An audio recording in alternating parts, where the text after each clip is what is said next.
criticizing sitting in traffic make you want to give Marjorie and me the most honest of Vatican-inspired fingers. Phone and text lines are open.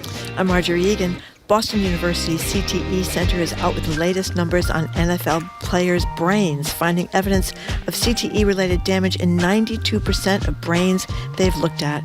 We'll get thoughts on this from NBC Sports Boston's Trenny Casey, as well as an incredible tale of a Nepalese woman who's gone repeatedly to the summit of Mount Everest. All that ahead. Boston Public Radio 89.7 GPH.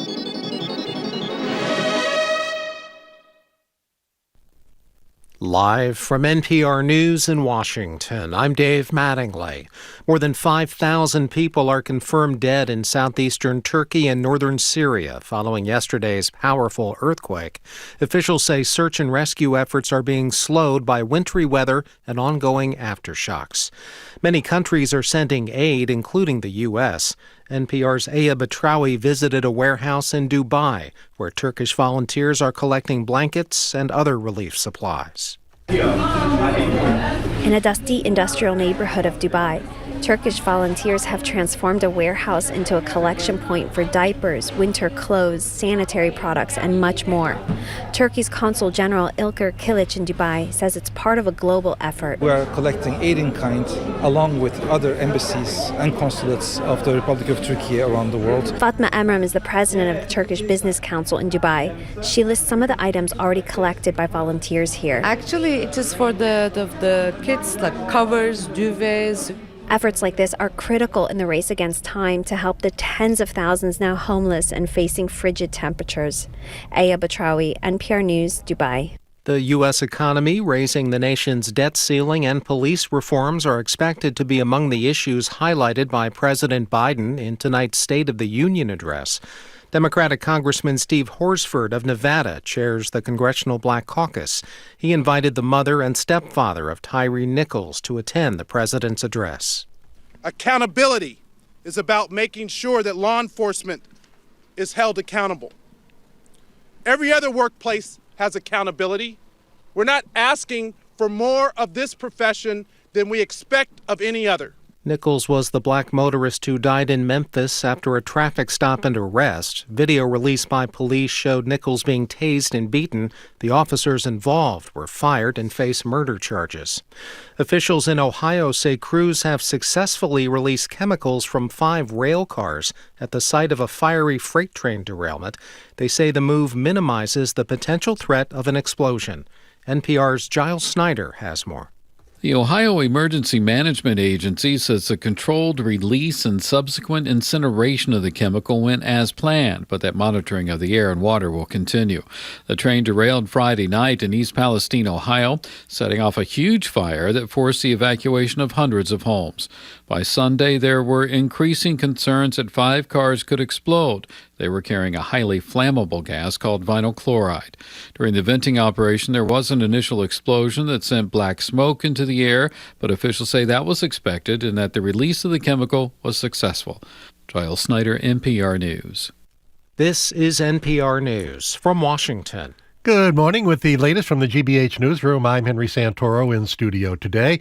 Mount Holyoke College has announced its next president. From our higher ed desk, GBH's Kirk Carapezza reports that after nearly 2 centuries, Danielle Wren Hawley will be the first black woman to lead the women's college in Western Mass. Hawley is a law professor and social justice scholar who, for the past decade, has served as dean at the Howard University School of Law.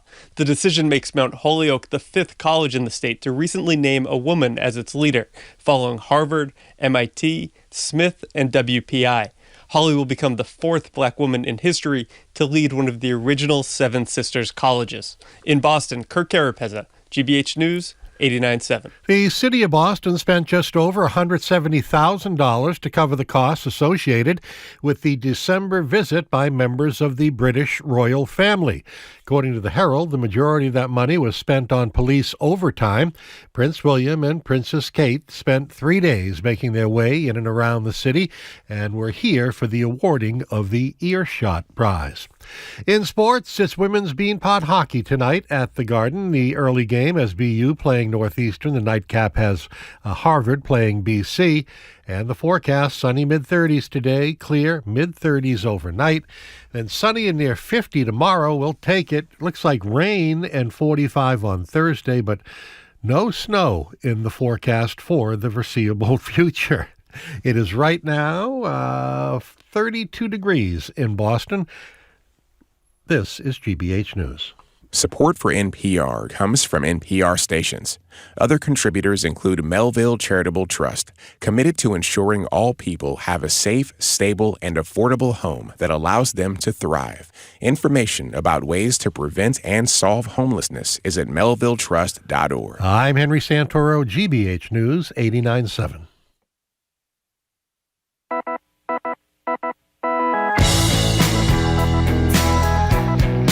He's Jim Browdy. I am Marjorie Egan. You are listening to Boston Public Radio 89.7 GBH. We are broadcasting live from the Boston Public Library, as we do every Tuesday and every Friday. And we are streaming on youtube.com/GBH News. Hello, Jim. Hello, Marjorie. So who is joining us next Tuesday at the Boston Public Library? You have no idea, right? I don't know. Take a wild guess. Would it be the mayor? The mayor the would mayor. be one. No, but oh, it's a twofer again. Who would the other person be?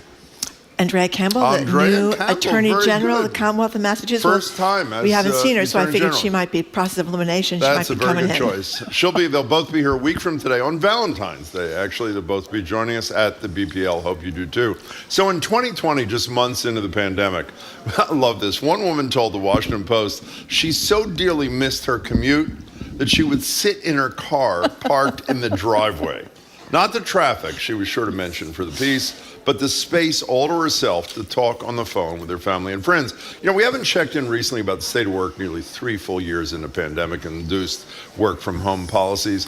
Now, just about half of U.S. workers are back in their offices. NPR is reporting the pandemic's impact on liminal spaces, transitional spaces, between work and home has people missing out on the ability to mentally shift gears and contributes to burnout. So, are you among the remote workers who's found a way to make it all work? Maybe you walk around the block between when you wake up and when you log on, or do you just turn the alarm off and open the laptop right from your bed?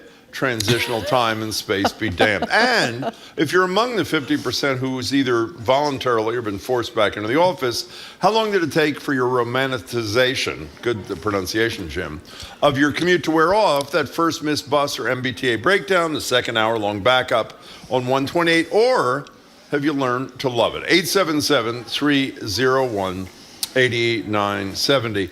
I love this piece, by the way, because even though we all complain about commutes, by the way, you and I have 10-minute commutes from home. That is correct. Both to Brighton and maybe 12 minutes to the library. It is, you know that expression, we've done shows on this, the third place, the place between work and home. It could be a cafe. It could be a library, by the way. It's a perfect example of that. It's missing. And I have to say, I liked it a lot, even when we were all hating commuting.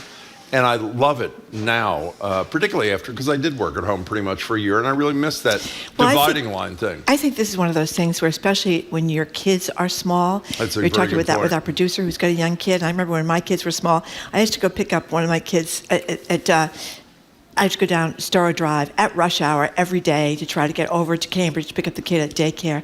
And, sometimes it was harrowing if I was late because the traffic was always bad. But I absolutely loved it. The time between the time I left my office, sat in rush hour traffic at Storrow Drive, got over to Kendall Square to pick her up because it was decompressing, right? Time for yourself. You're getting away from work and before you get into the family. And the woman that sits in the driveway, I can totally get that. You're driving home from work, you don't want to go in and face them, Mommy, what's this, what's that, the laundry, all that dinner, all those kinds of things. Just sit in the driveway and decompress for 10, 15 minutes. It's not just a little kid thing. You don't have little kids now, neither do I. I don't. Don't you like the transition time? I feel I'm more in kind of continual transition, Jim, now that my kids are grown. I don't have to worry about driving anybody or picking anybody up or that kind of thing. I mean, by the way, you blew your best story is not driving to Cambridge and loving the traffic. You told me 2 days ago what you do when your kids were really little if you had nowhere to go to get them. You just told me that. Tell people what you. I can't believe you forgot this. Tell people what you do. When my husband would get home from work, I'd hand him the kids and say, "I'm taking the Green Line for an hour. I ride the subway." Is that really true? That is totally true. You just ride the subway back and forth to get a break. Yeah, that's right. Don't you think, by the way, this kind of release time a third plate, whatever you want to call it. This kind of, what do you call it, decompression kind Right. of time? Liminal time, Jim. That's what they call it. Don't you think Liminal that's time. hugely important for Yes. people Yes. so that things don't just merge kind of deal? So we want to know if you're loving the commute after hating the commute. And if you're not doing a commute and you're doing a work at home or you're a hybrid kind of worker, what are you doing to create that kind of space, if anything? And if you are back at work, either voluntarily or otherwise, how's that going? We haven't done this in months. So revisiting of your work situation, throwing in the commute as a wonderful respite, which I really think it is. 877-301-8970 is to text us or to call us. And in the days when I used to take the T every day, if you could get a seat on the T, that was a wonderful thing because you could read your book or read your paper or that kind of thing on the T. And now you can listen to podcasts, whatever you want to do. I mean, there's so much to do in the car, right?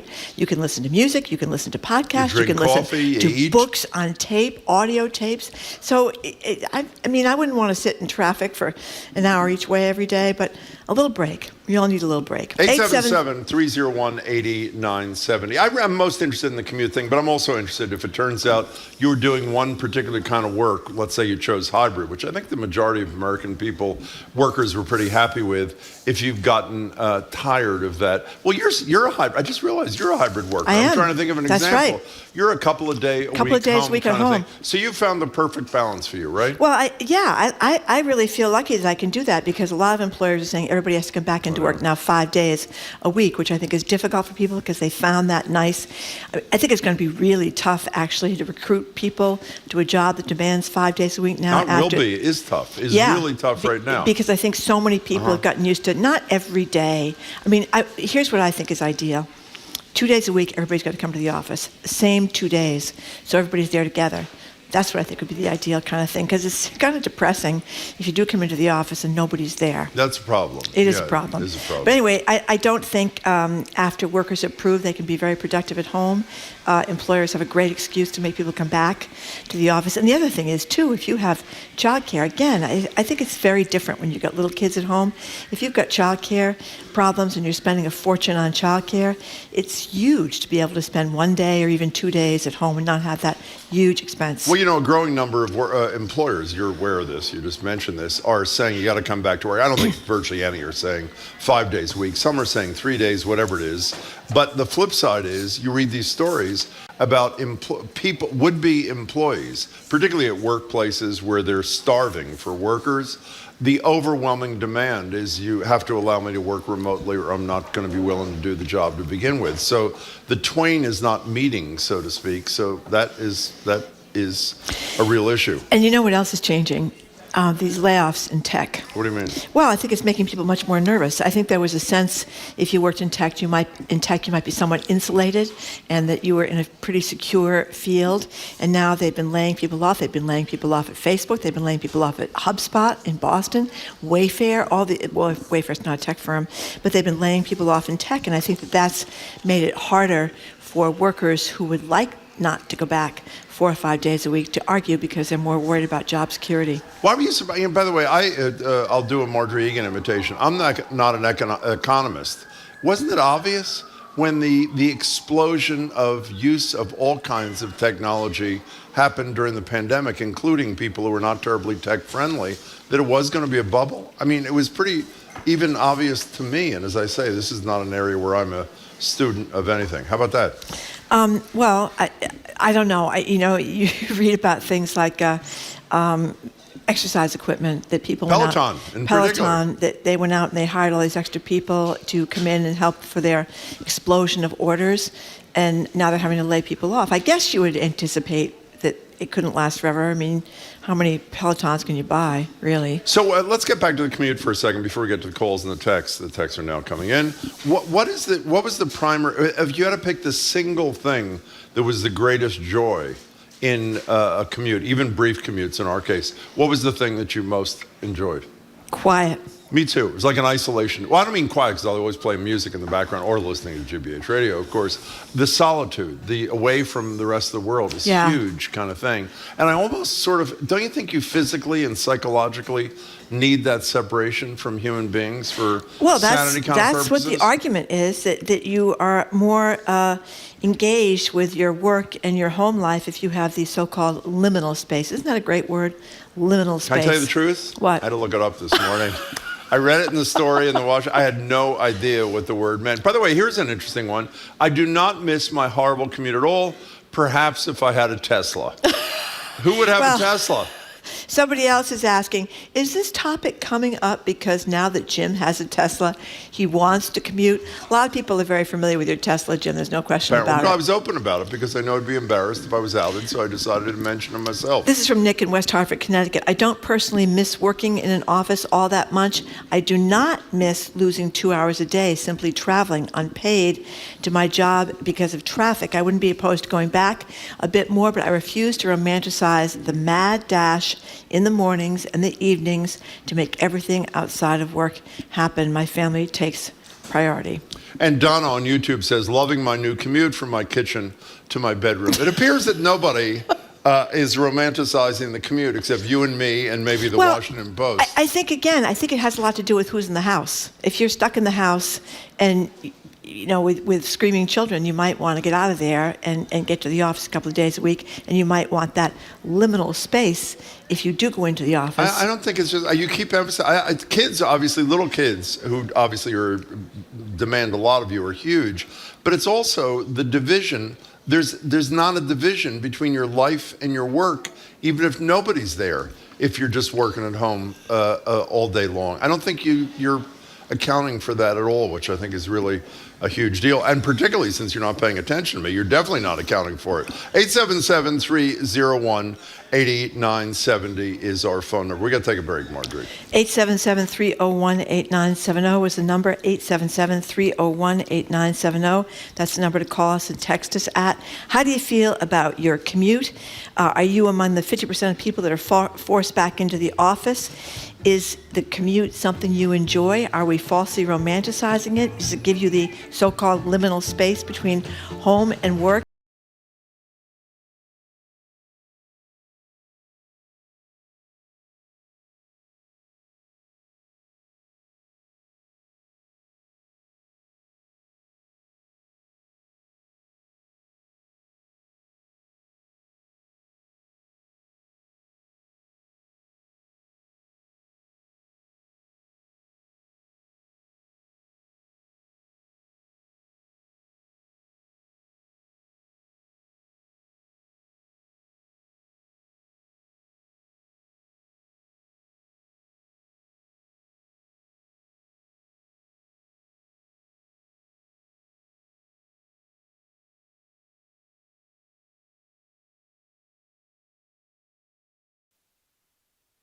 We're public radio, so what's important to us is what matters to you. I'm Wilkin from South Boston, and what matters to me is the change that we make together as a community.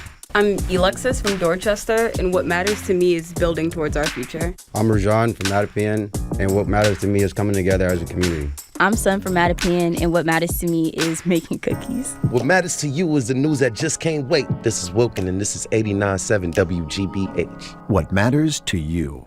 Funding for our programs comes from you.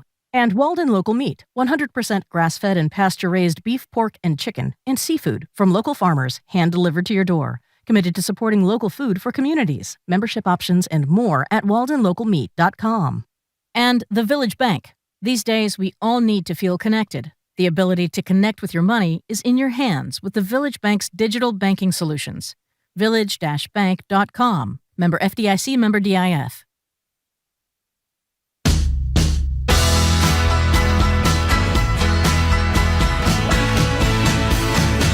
Welcome back to Boston Public Radio. I'm Jim Browdy. She's Marjorie. We're live at the Boston Public Library, streaming at youtube.com/GBH News. If you're just tuning in, we're checking in about the state of work. Has 3 years of remote work left you desperately missing your commute, that cherished time away from the screaming kids and the incessant office slacks and text messages that just couldn't possibly wait until you're at your desk. The number is 877-301-8970. Let's go to Colleen in Reading. Thank you for calling, Colleen. Hey, look, Colleen.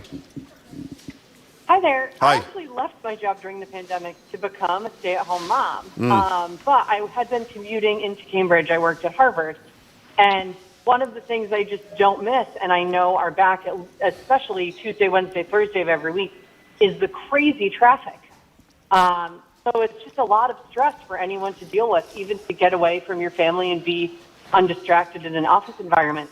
Like before you even get to the office and then on your way home, it's a lot of stress to still sit in legendary Boston traffic. You know, the more I think about this, Colleen, reading the text, I think Marty and I are the two people who shouldn't be discussing this. Because not only, as I've said, do we commute 10 minutes a day each way, but now that I think we also don't commute in traffic. We commute, in your case, from Brookline to Brighton. From my case, Cambridge to Brighton, which is not even... What are you talking about? I was commuting for years on Starrow Drive in rush hour. I know. When was that? Well, Colleen, that was a great call. Thank you, and glad you're happy. Well, it was a while Appreciate it. ago. Well, exactly. Here is another one who agrees with Colleen, Benjamin in Brighton. Missing my commute? Did a car write this story? I'll take the extra 2 hours of my day and relax on the couch. Thank you. That's a pretty good one. Listen to this. Jimmy here, who works from home permanently now. My office is closed. Although I stay sane running and walking my dog, it was so enjoyable last week to drive to the dentist before going back to looking at a laptop screen. So he's having the other experience where he can't wait to get out of the house. Most of us don't look forward to going to the dentist, even though I have a wonderful dentist. I have a fabulous dentist, too, by Yeah, the way. but you just don't look forward to getting your teeth cleaned, do you? Really? I actually You know? do. I do. You know what I don't like? I don't and they like polish them at the Oh, end? I hate that doesn't that. feel I hate good? No, I hate that. I hate the polishing at the end. You don't like you put your run your tongue over your teeth and it Well, feels great? it does feel good, but the polishing before that, it gives me the chills or something. You know what I Catherine- say every time they do that? What- As soon what do as you I say? run my tongue across my teeth, Mhm. I say, this is one liminal experience. And in light of the fact that I don't know what liminal means, it really fits almost any situation. Between things. No, I knew that, The but I threshold really kinda did not deal. know. And a lot of people are texting saying what a dope I am, that I didn't know what it meant. Okay. Not only did I not know what it meant, I'd never heard the word before until this morning. Liminal. Liminal. L Pretty words. great, actually. I love L words Yeah, okay. and R words. Catherine in Wakefield. Hey, Thank you for Catherine, calling. what's up?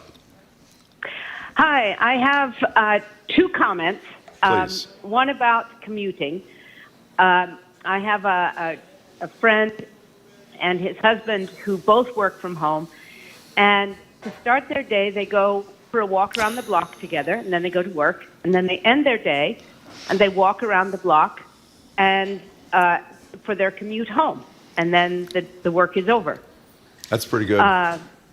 And in terms of liminal space, I'm a college professor, and even if I have back-to-back classes with classrooms side by side, I will walk back to my office to collect whatever and then walk to the next class to have that space in between to break up to get in a new headspace.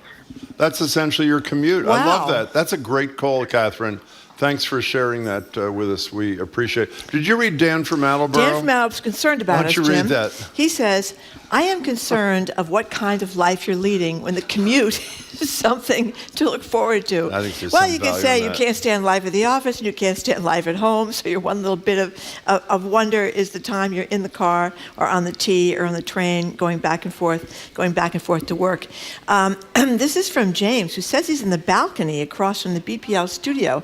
Should we wave to James and see if he can see us up there? He says he's in the balcony somewhere. Do you see someone in the balcony? No, Jim? I don't see a balcony. Well, anyway, he says he commutes from Haverhill via the MBTA 4 days a week to Suffolk for classes. He works a remote internship in the mornings, and he likes the train ride in. You get work done on your computer or listening to music or podcasts.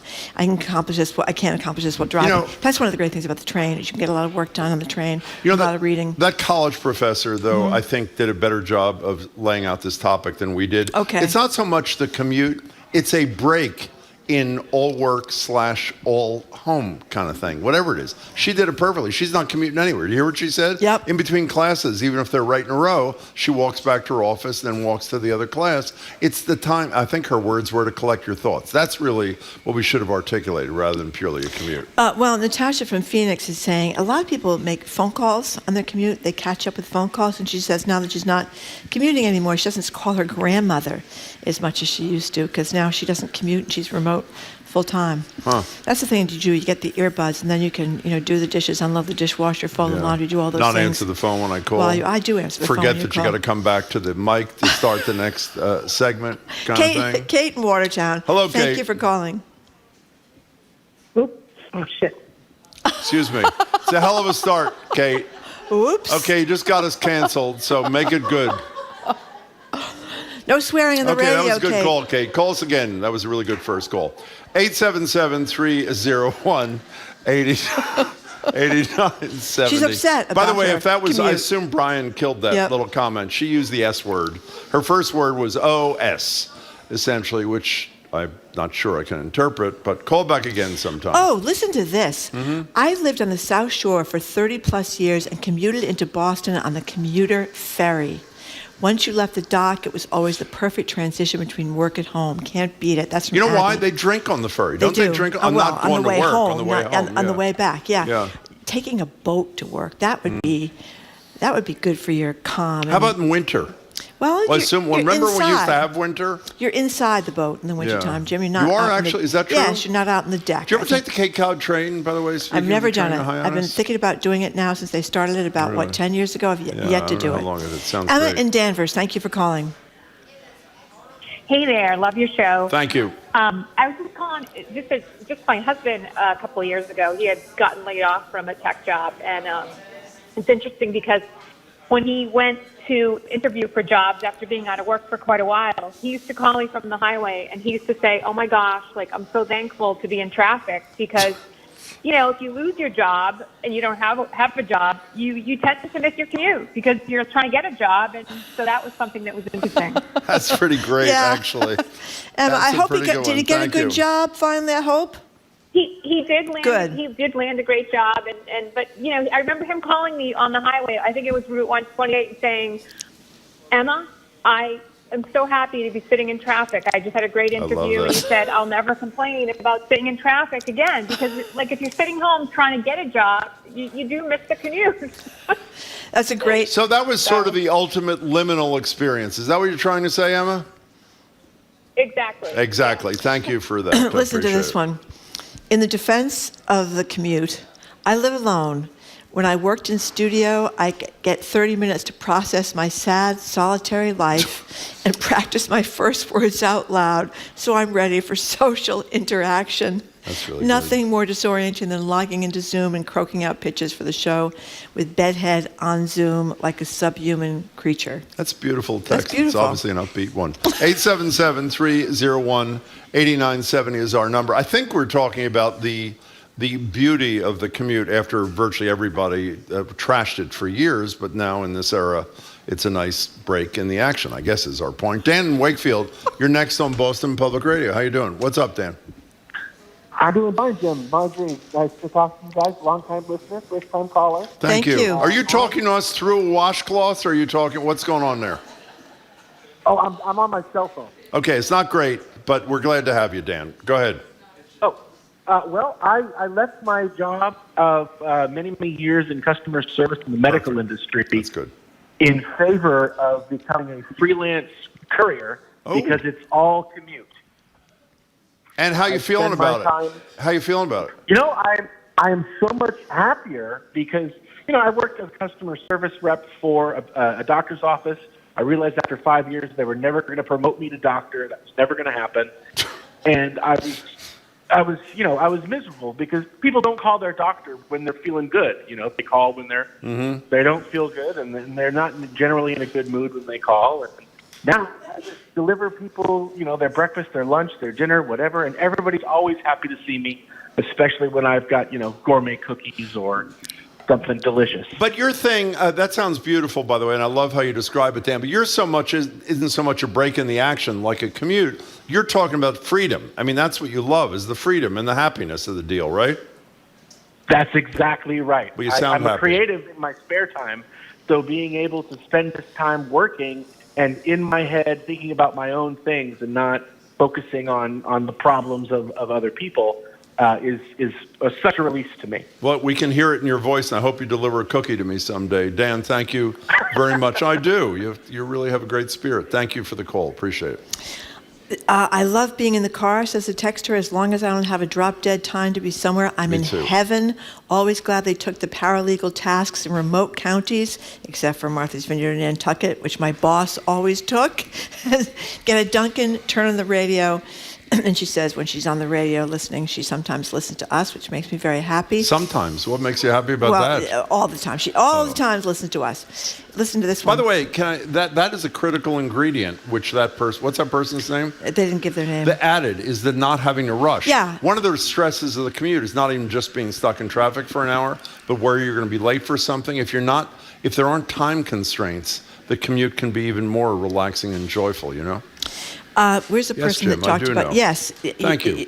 No, that's absolutely true. Well, I appreciate Being in a that. rush is Rushing ruins is a everything. problem. Yeah. You know something? That's something I've learned from you, Jim. What is that? Because I was always late for things, and now I just try to go early and bring my working materials. What are you talking about? I am much better about that. We have 9 o'clock meeting every morning. What time do you get here for the meeting? 8:59. Don't get What here. are you talking about? This morning I was here early. Got here at 8:57. 8:45. No, you did not. No, you did not. Okay, well, I'm early. I'm still not late. Okay. I'm still not late. I've gotten better about that. You have. This is from really. someone who didn't sign either, but she says, I love going into my Boston office 3 days a week. I take the commuter rail, read, chat, knit, space out. I have 3 little boys and a nanny at home. Cuckooville. My 2 days per week at home are all I can handle. Okay, let me ask you about that question, speaking of the commute. On one hand, I say, even if you're driving in traffic, which can be frustrating, I like the control of driving. The flip side is you do it on a train, all the work is done by somebody else, Right. but it's totally out of your control. Right. So which do you prefer, Marjorie? I don't like being out of control in an airplane because I'm always worried about crashing, but on a train, I'm fine. Yeah. Yeah, I figure I'm close to the ground, so it'll be okay. Yeah. How many times do you commute to work on an airplane, by the way? No, I'm just curious, because that's what we're talking about. I haven't been in an airplane since, I don't know how long, maybe 4 years, Wow. a long time. That's amazing. Yeah, it's kind of pathetic. Well, a lot of it's because of the pandemic, but I also know I there's don't like a to fly. pandemic, yeah. Ed and Saugus, thank you for calling. Hello, Ed. Hi, how you doing? Great. Listen, I'm in favor of going back to the office. I'm 76 years old. I retired at 71. Mm-hmm. And I worked in the defense industry my whole career. Yeah. And I've made friends in every job I've ever had that I still have now, since 1969. And I wouldn't have that if we all worked from home all the time. That's true. I think it's a mistake. It's a mistake to work from home all the time. You don't make any friends. You don't. I don't know. It's just, everyone's on their phone now. Okay, talking to each other on the phone. And I have a flip phone, by the way. So. But I think people, the social thing is what I would Well, miss. you know, can I tell you something? By the way, Ed, you talk about the friend thing, and I'll preempt Marjorie, who says, well, Jim wouldn't understand that because he doesn't have any friends. But putting that aside, preempting that, it's not even the friend thing. It is the collaborative work thing. Would you not agree, Ed, thank you for the call. Would you not agree that when we're all together on this show, physically, the show is higher quality? Hello, I'm talking to you. Does that Would mean? you not agree? Does that Well, that mean would be you. does that mean No, I I didn't mean it that way. Shouldn't stay home 2 days Maybe a I week? did mean it Yeah, that way. maybe No, but would you okay. not agree that qualitatively, when we're all together, sort of ideas percolating, bouncing off each other? I don't agree with that. Otherwise, I wouldn't be staying home 2 days a exactly. week, Jim. I think I can percolate just as well at my The little sunroom. the reason you're staying home is because you can't wear an apron at Guest Street in Brighton. No, I think a nice. I would like to have everybody back Nice in the mix. office. Here's the thing. Here we go You again. don't make friends at 2 the days a office. week, Obviously, when you're not there. I mean, That's a very good is that point. call I just said? When you think of the people in your life that you've been friendly with and that you've remained friends with, a lot of my friends are people I knew from work. Well, we're friends. We've worked together We are for 25 friends. Well, years. that's right. But I mean, but we're in the same office, the same place every day. Mm-hmm. People that were more in your periphery, haven't they remained friends? I know you talk about people that you knew like 30 years ago. Yeah. You haven't seen them in a while. No, they haven't returned my calls or my texts. So, but I know that they feel really strongly about me. But well, other I think than that, regular people have a lot of friends. What do you mean regular people? Regular people have a lot of friends from the office, and I think that's where they make a lot of their friendships. Okay. Not to mention, when you're young, romances. Romances. I mean, a lot of people end up getting involved with or getting married to people that the person they work met with. at work. Yeah. Absolutely. Chris in the car. Thank you for calling. Hey, Chris, what's up? Hi, Chris, say something. Oh. Okay. Chris has got his radio No, he had on. an interesting thing. He was going to say he likes the solitude of listening to the radio without other people talking. No, I'm serious. I think he meant that as a serious Jim, kind of thing. you're on a roll this morning. I didn't say that. He said it. Is that what he said? That's what he said. Oh, it says right on the note there. Okay, I'm sorry. Not on a roll at all. Okay, we're enough of this. We're moving on. What do you think I should make of the fact that these people I knew for decades don't return my calls? Don't text. I've emailed them too. They don't respond to that either. I don't know, Think Jim. they changed their phone numbers? Exactly. We can talk about that after the show. There's Jim Browdy sitting with all his friends. By the way, that was the line That was the line. Well, you can't. That's only half a line. He was sitting all alone in a back row of a memorial for Alan not Lupo. only just all alone. There was no one in the 5 rows in front of him, 5 rows behind him, no one 10 feet either And side. what did that woman say? She said, "There's Jim Browdy sitting with all his friends." That is what she said. That's what she said. And Margie will not let me identify that particular person. Coming up. She's quite well known. NBC Sports Boston She's training. not returning my calls either. She's not either. No, she's not. Yep. NBC Sports Boston trainee Casey, she'll call you back, I'm sure, Jim. I don't think so. She's going to join us, talk about damage done to football players' brains and the really great story of this Nepalese woman who's repeatedly scaled Mount Everest. You're listening to Boston Public Radio 89.7 GBH. We're broadcasting live from the Boston Public Library and streaming on youtube.com/GBH News.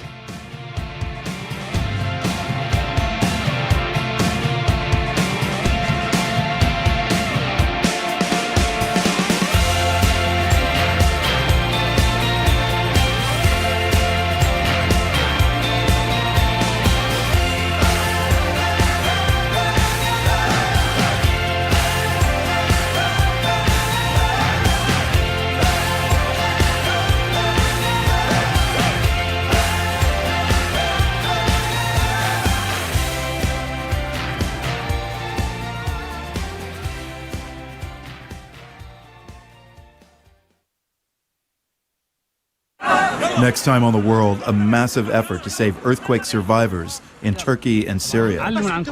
Residents and rescue workers across the region have been digging through tangles of metal and fallen concrete. Nations around the globe are sending recovery teams, equipment, and emergency supplies. We'll have the latest from the earthquake zone, plus the top news stories from around the globe. It's on The World. This afternoon at 3, here on GBH News 89.7. Our programs are made possible thanks to you and the Office of the Massachusetts State Treasurer. The Unclaimed Property Division is holding unclaimed funds for the citizens and businesses of the Commonwealth. You can see if you have unclaimed money at findmassmoney.com. And PNC, committed to championing early childhood education. PNC GrowUpGreat.com offers tools and resources for caregivers and teachers to help develop curious young minds. The PNC Financial Services Group, Inc., all rights reserved.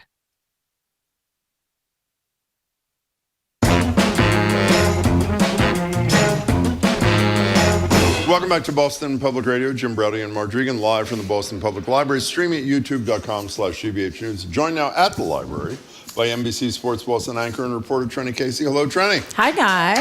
Hello, Trenny. I heard you guys saying you can't meet a spouse if you don't go to the office. But had I not worked from home during COVID, I never would have met my spouse. Is that true? That's right. Yeah, because I went for a walk and I ran into someone who knew him, and through that person, they ended up introducing us, and we never would have met because if I normally don't get home from work till like 7:30 or 8 o'clock at night, which is not conducive to a social life.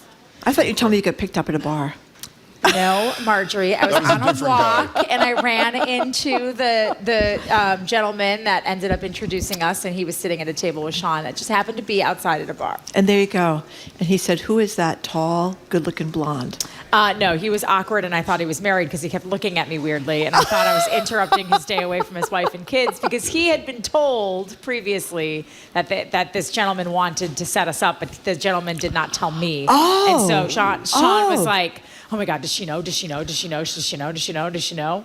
And I didn't. Excellent story. I did not How know are you, that. Trenny? Nice to see you. Jim's so annoyed. Now, can we talk about the Super Bowl Absolutely. for like a second and a half? Of course, because it's your team. It is my team, and I have to say, Philadelphia Eagles, I am pretty excited. Here is Pat Mahomes, who's, I think, one of the greatest quarterbacks who ever lived, talking about the significance of him and the Eagles quarterback, Jalen Hurts, being the first two black quarterbacks starting in one Super Bowl. Here they are. I've learned more and more about the history of the black quarterback since I've been in this league, and the guys that came before me and Jalen set the stage for this, and now I'm just glad that we can kind of set the stage for guys that are kids that are coming up now. You know, when I first read a couple of weeks ago, or when this happened, I guess a week and a few days ago, that they'd be the first two black quarterbacks starting the same Super Bowl, I was totally convinced and aggravated in advance that both of them were going to say, oh, we're not here to talk about this, we're here to talk about the game. Yeah. And both of them, Hurts and Mahomes, have been fabulous, not in a heavy-handed way, but in I think a really beautiful and important way. Yeah, I think they're honored, right? But I think they also realize the significance of what it means for other young kids going forward. Like, think about when we were growing up. No. I mean, Black Warren quarterbacks. Moon was a black quarterback when I was growing up, but that was about it. Everybody else is sort of my age range or younger. Yeah. And so I just think it changes the perception, because I think for a very long time, the idea was you were a smart white guy, and that those were the only guys who could play that position. But there are plenty of black and really any ethnic person can play quarterback. You just have to be a good athlete and understand the game of football. And I think they are knocking down barriers to this perception, quite frankly, that black kids aren't smart enough and savvy enough to play quarterback. Well, you know, I was telling Jim, I heard an interview with Doug Williams, who I guess was the first black quarterback, and he won a Super Bowl with the Washington Redskins. Yeah. And he was talking about exactly that. Nobody, he said, I'm paraphrasing, but he basically said, nobody ever doubted my athletic ability. Nope. They doubted my ability to lead. And he said the second guessing and questioning and frankly racism he encountered when he took over as a quarterback and went to the Super Bowl, he said, was something he can't forget. I mean, think about the number of times that the descriptors you hear to talk about white quarterbacks versus black quarterbacks, right? Like, I even think back in the day when you think of Michael Vick, right? You talk about his athleticism, his power, his strength, and then you hear about his ability to kill dogs. Well, okay.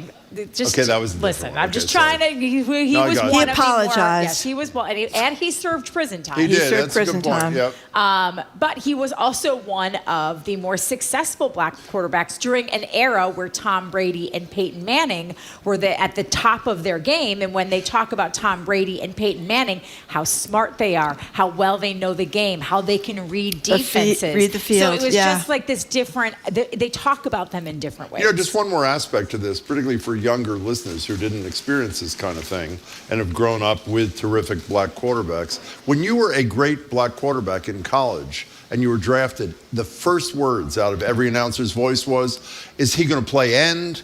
Is he going to be a running back? Will he be a linebacker? There was almost not even any thought that player could be a quarterback. Or that they would be a running quarterback, right? Yeah. Like this idea that you could be a good passing quarterback, a quarterback who can drop back in the pocket, read a defense, make your checkdowns, do what you're supposed to do. I think in particular, Patrick Mahomes has really changed that, because he is he is a good running quarterback. He's a dual threat quarterback, but he also has an incredibly strong arm, makes really good decisions. And he, I think, has almost single-handedly sort of changed the perception of what quarterbacks can do. Also, he makes charming commercials. Oh, charming Those commercials. insurance commercials are spectacular. And he seems like a really decent guy. I don't know that much about him, but just what I've seen, he seems like a decent guy. I've never met him or anything, but he does. He comes across as just, a kid who was raised. His father, by the way, was a major league pitcher. I think that he actually maybe pitched for a short time for the Red Sox. Oh,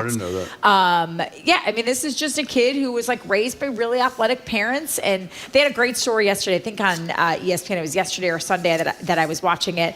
That he actually didn't outright win his high school quarterback competition. It was between him and another guy. I've never heard of the other guy who played quarterback at his high school. I don't even know if he played quarterback in college, but obviously Patrick Mahomes went on to become, I mean, some are saying that he could challenge Tom Brady as one of the best football players of all time and challenge the Patriots dynasty and all of the accolades that Tom Brady and the Patriots accumulated. Having said that, I love Mahomes. He's going to lose to my Eagles. You know, one horrible note, the people at it's not called the CTE Center, but whatever it is that deals with these brain injury thing, the brilliant people, Dr. Cantu, Dr. McKee, Yes. Chris Nowinski, who've done this brilliant work out of BU. This study that came out saying that 92% of the brains that they've looked at had CTE, and you can only diagnose it as of the moment in those who have died, as compared to the general population. They did a sample, 1 out of 164, and the 1 out of 164 had played, I think, high school football. They went out of their way to say there's obviously a selection bias here. Having said that, 92% within that selection bias have that kind of brain damage, and they believe repeated hit to the head, which obviously is a central piece of playing football at all levels. It's really, it's horrifying. It is. And I was thinking about this today because I'm thinking about how we always kind of talk along the same storyline with this, right? Like, how could you let your kids play football? I don't know how you could do it. Why would you choose this path? And there's something that Ted Johnson said on our Bella Early Edition, the show I host on NBC Sports Boston, in the wake of Damar Hamlin's cardiac arrest on the field. And I asked him, his kids actually do not play football. His son, his ex-wife, after seeing what Ted went through with addiction issues, mental health issues, said absolutely not. I'm not having my son play football. He ended up going on to play soccer. But Ted said, you know, for him, that thought never crossed his mind. One, he's 50, right? He just turned 50, so that wasn't even a conversation when we were growing up that head injuries were an issue. But I said, why do people keep letting their kids play football? And he said, for so many, he said, my mom didn't have money. I grew up with nothing. My only way out of my situation was to go to college through football. That's it. And I think it's really easy for people who are of a certain socioeconomic status to say, well, I'm not going to let my kid play football. We don't need football. I don't want to do that to my kid. And you try to think about the short-term versus the long-term risks, right? So if you're a kid like Damar Hamlin, who grew up in McKees Rocks, Pennsylvania, which is a suburb of Pittsburgh, or not really a suburb, like a part of the city, kind of like a Dorchester or a Roxbury, high crime, high drug use, gang use. Do you risk putting your kid in football where you might have the long-term ramifications of a head injury, of CTE, or do you roll the dice and hope that they don't end up? He talks in a wonderful story with Tyler Dunn at golongtd.com about how many kids he lost to gun violence and drugs when growing up. So do you say, well, I'm going to hope that my kid doesn't get CTE and I'm going to put them in football and I'm going to give them an opportunity to get a college scholarship, to make money, to do something great? Or maybe I can't afford to put them in hockey or baseball or AAU basketball. Yeah. They're going to get the same kind of opportunity. So I'm going to hope that they don't get brain damage, because that is a better outcome in their life than getting shot on the street. And Well, let me just say- I think, is a decision many parents in that situation that we have to take into consideration when we say, oh, just no one should let their kid play However, football. by the way, I have great respect for Ted Johnson. I've told you, I've hosted these Concussion Legacy Foundation dinners. He's spoken. He is brilliant and moving, That's and great. really he's fabulous. Having said that, I guess the response I'd give to Ted Johnson, it worked out for you, I guess, even though he has suffered as a result of it. The percentage of kids whose families say this is your opportunity, who end up getting a college scholarship, is low. is minimal. The 100%. percentage of those kids who end up to play in the pros, however, they get the hits to the head in high school. They get, even if they get only a partial scholarship, they get hits to the head in college. They may never make an income from it, and they still have the damage. But what I would argue with you is maybe your kid doesn't get a college scholarship because of football, but maybe because of football, your kid has to keep a certain grade point average. And maybe your kid stays off the street. That's a good point. And now they actually go to class and they go to college on an athletic scholarship, or they go to a D3 school and they're able to do something different. But at the very least, you've protected your child for that look at what happened to that kid in, that 13-year-old who did everything right, and he was still murdered in cold blood on a Sunday the Norwood afternoon kid in who was in Mattapan. yeah. You just think about all the different ways, and for a lot of these kids, sports are their only way to stay off the streets. And unfortunately, our society has made sports prohibitively expensive for so many families. That is a great point when you talk about AAU and these travel teams where you're going to have somebody driving you down to Hartford, Connecticut or New Jersey or some crazy thing. It's a lot of money. It's a lot of money, and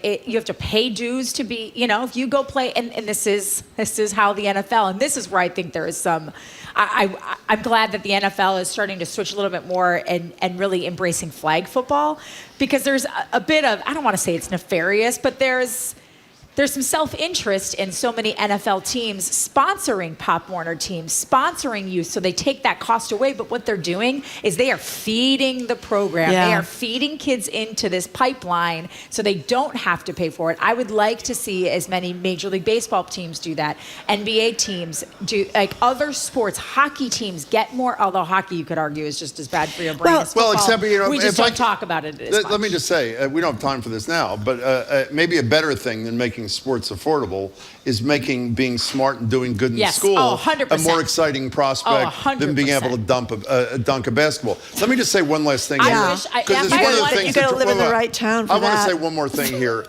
There's an exception. Ted Johnson talks about a family that doesn't have much money, et cetera, and opportunity. The person who has done, I think, as much damage to this cause of preventing head injuries is the greatest quarterback who ever lived, Tom Brady. We've said this before. When he's been asked, will his kids be allowed? He has 2 sons, right? Yeah. Yes. Will they be able to play football? His oldest does play football. He does. Yeah, he supposedly flies to every game to see him play.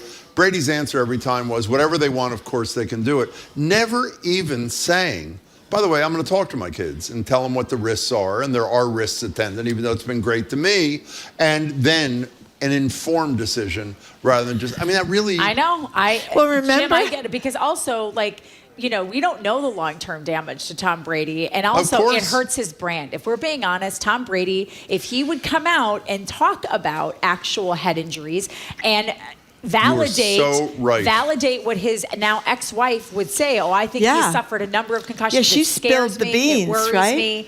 But no, because that hurts his brand, because his whole TB12 thing is, no, I'm so pliable, I'm so flexible, I just crumple to the ground and I don't take hits. You're right. For a while, the guy he was working with was pushing a concussion water. It was absolute snake oil salesman, and he continues to push this guy. And so he can't say it, but God forbid something happens to one of his children playing this very brutal game. Can we discuss one other GOAT while you're here, the greatest of all time? This story about this woman who has scaled Everest more than any other woman in history. Tell the story about her, if you would. It's so beautiful. It's in the New York Times, by the way, but it's a beautiful story. And so the headline is something to the effect of woman from Whole Foods, works at Whole Foods in between Everest, summiting Everest. So it is this woman who was born to a family in the foothills of the Himalayas in Nepal.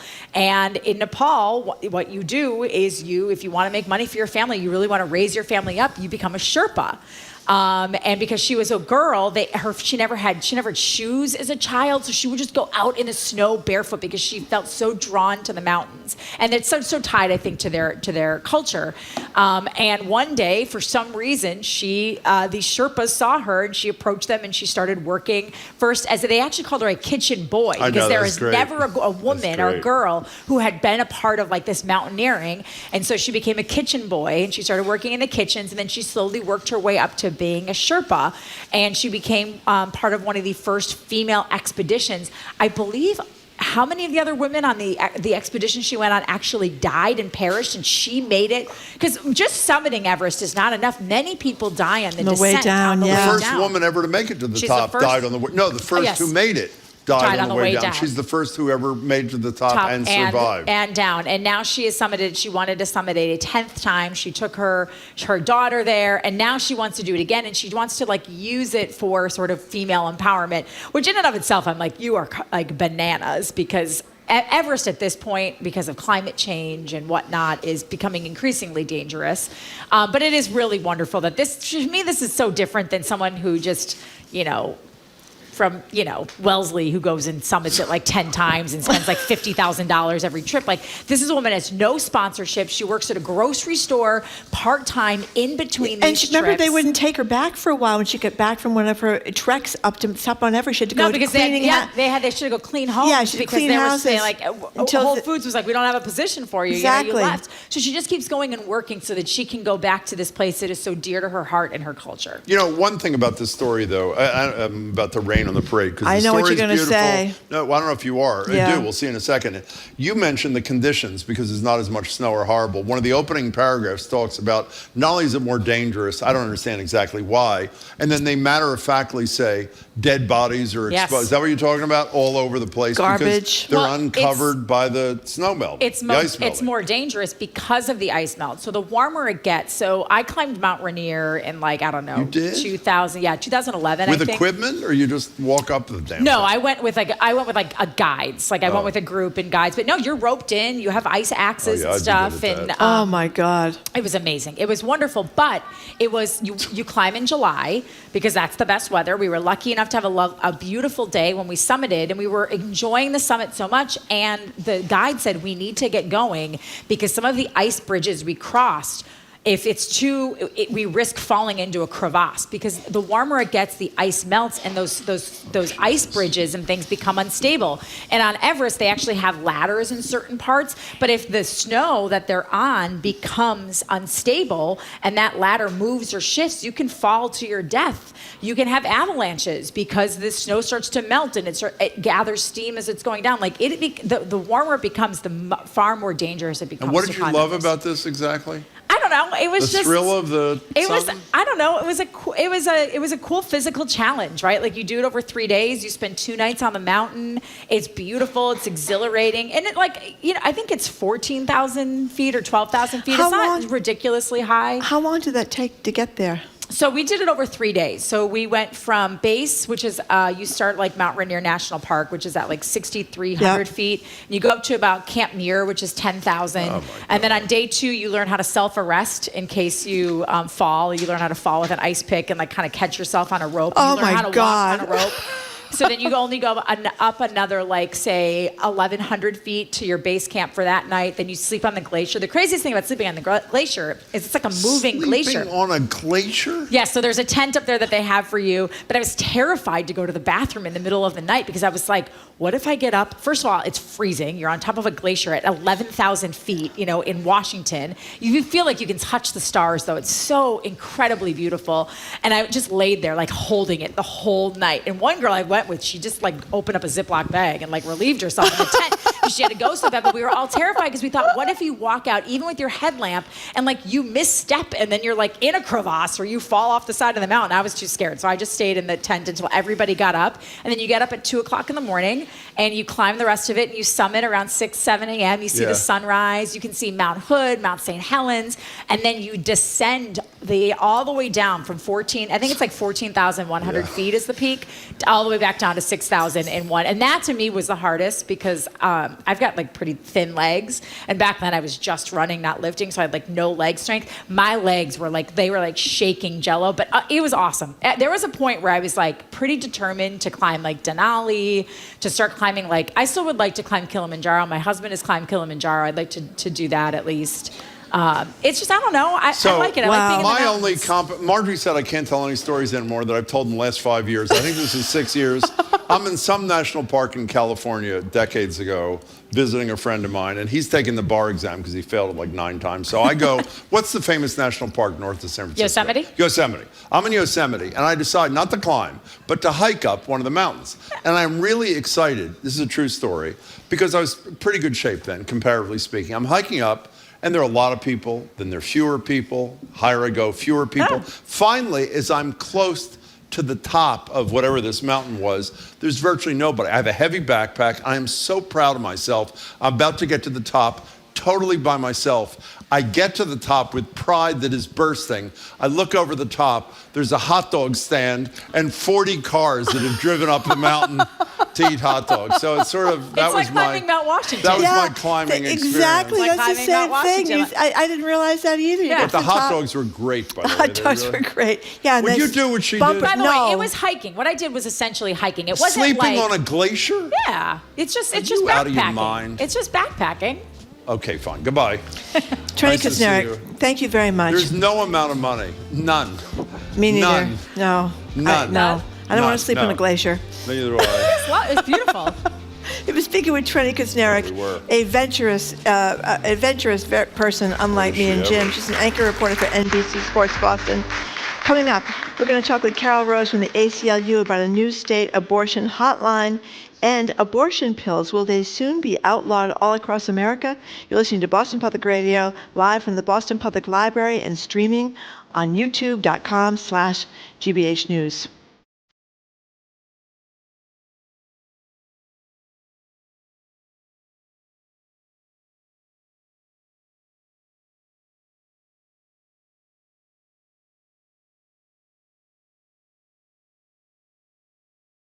You're listening to Boston Public Radio with Jim Browdy and Marjorie Egan. Just ahead, more smart conversation about what's going on in our community. That's right after an NPR news break, here on GBH News 89.7.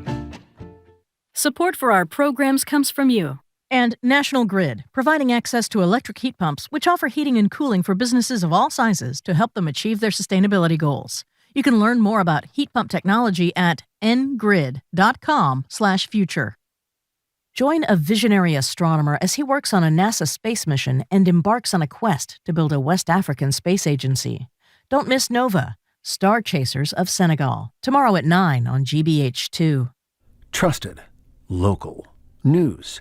You're listening to 89.7 WGBH, HD1 Boston, online at gbhnews.org. GBH News with NPR. What matters to you? I'm Jim Browdy, head on Boston Public Radio, live from the Boston Public Library. Anti-abortion activists are setting their sights beyond Dobbs, now looking to ban an abortion pill in all 50 states in a lawsuit brought against the FDA. We'll get thoughts from the ACLU's Carol Rose. Then it's Lee Pelton from the Boston Foundation on housing equity, the racial wealth gap, and finally putting the Embrace controversy behind us. I'm Marjorie Egan. Bob Bourne passed away at age 98. You might not know his name, but you're certainly familiar with his legacy. He brought Peeps, those sugary, colorful marshmallow chicks, to the masses. We'll hear about that from our food policy analyst, Corby Kummer. Then CNN's John King on the State of the Union tonight and why so few Americans have any idea about President Biden's accomplishments. All that ahead on Boston Public Radio 89.7 GBH.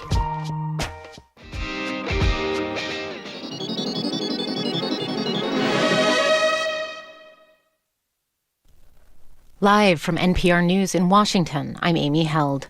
President Biden delivers the State of the Union tonight, a primetime speech giving him the chance to make the case for himself to a broad American audience, in many cases skeptical of his record. It comes before an expected announcement he will run for president again. NPR's Scott Detrow reports. Biden told reporters he views the speech as a conversation with the American people. It will come as Biden sees momentum from a stronger than expected economy with low unemployment and cooling inflation. But Biden also faces challenges. A Republican-controlled House is launching investigations and threatening a standoff over the debt ceiling. And the Department of Justice is still investigating classified documents found at his home and private office. The president is expected to focus on the major bipartisan infrastructure law funding projects across the country, as he's been doing in recent weeks. Scott Detrow, NPR News, the White House. Thousands of rescue workers the world over are pouring into Turkey and Syria. They're joining the race to find earthquake survivors. An unknown number of people are trapped in the rubble of thousands of destroyed buildings.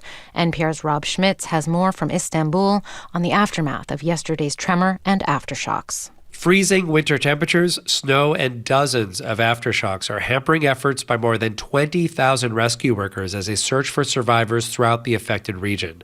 By midday in Turkey, the death toll from the quake surpassed 5,000 people, with more than 4 times that injured from the quake and its aftershocks. The World Health Organization warns the final death toll from the two countries could surpass 20,000. Dozens of countries, including the U.S., have dispatched search and rescue teams to Turkey. In Syria, the head of the Arab Red Crescent urged countries to lift their sanctions on the country and deliver the heavy equipment needed to rescue people. Rob Schmitz, NPR News, Istanbul. In East Palestine, Ohio, concerns over a catastrophic explosion have eased. The focus now is on cleanup and remediation after Friday's freight train derailment. The Allegheny Front's Julie Grant reports officials released vinyl chloride, a hazardous and flammable chemical, resulting in a controlled explosion. So the plan was about controlling the explosion when it occurred, where train parts landed and limiting fumes in the air. And the company says it was a success. Thousands of people remain displaced with no word on when they will be allowed to return home. Ukraine says increased shelling along the front in the eastern Donbas region have resulted in civilian casualties over the past day. But there's been a bit of a reprieve for Ukrainians in the south. The military says Russian warships carrying missiles have turned back due to rough seas. In Kyiv, Parliament has voted to replace several officials, including those who died in a helicopter crash last month. And you're listening to NPR News. Good afternoon from the GBH Radio Newsroom in Boston. I'm Henry Santoro. An electrical fire at a Signature Healthcare hospital in Brockton has forced an undetermined number of evacuations this morning as power was shut off to the building for safety reasons. According to Brockton fire chiefs, first responders are removing some critically ill and injured patients out of the hospital to other facilities. Officials say that fire started around 9 this morning. There were no injuries reported. It happened in a transformer room, and hospital officials say there were 187 patients in the 216-bed hospital at the time. Members of the state's congressional delegation are hoping that President Joe Biden will tout his record during his State of the Union address tonight. The speech comes as a new ABC Washington Post poll finds a majority of Americans don't think Biden has accomplished much. Congressman Jim McGovern says Biden should remind voters of what he's done. I mean, the largest investment to combat climate change, the biggest infrastructure bill since the creation of the interstate highway system, an economic policy that lifted millions and millions of children out of poverty and bringing back jobs from overseas. We passed this historic CHIPS bill. 89.7 GBH Radio and GBH.org will carry the President's State of the Union address live tonight. It begins at 9 o'clock. In sports, it's women's beanpot hockey at the Garden today. The early game is BU playing Northeastern, the nightcap Harvard playing BC. And the forecast, a nice sunny day today. Temperatures in the mid-30s, clear mid-30s overnight. Sunny and near 50 tomorrow. 31 right now. Support for NPR comes from NPR stations. Other contributors include the Corporation for Public Broadcasting, a private corporation funded by the American people, and Jarl and Pamela Mohn, thanking the people who make public radio great every day, and also those who listen. I'm Henry Santoro, GBH News 89.7.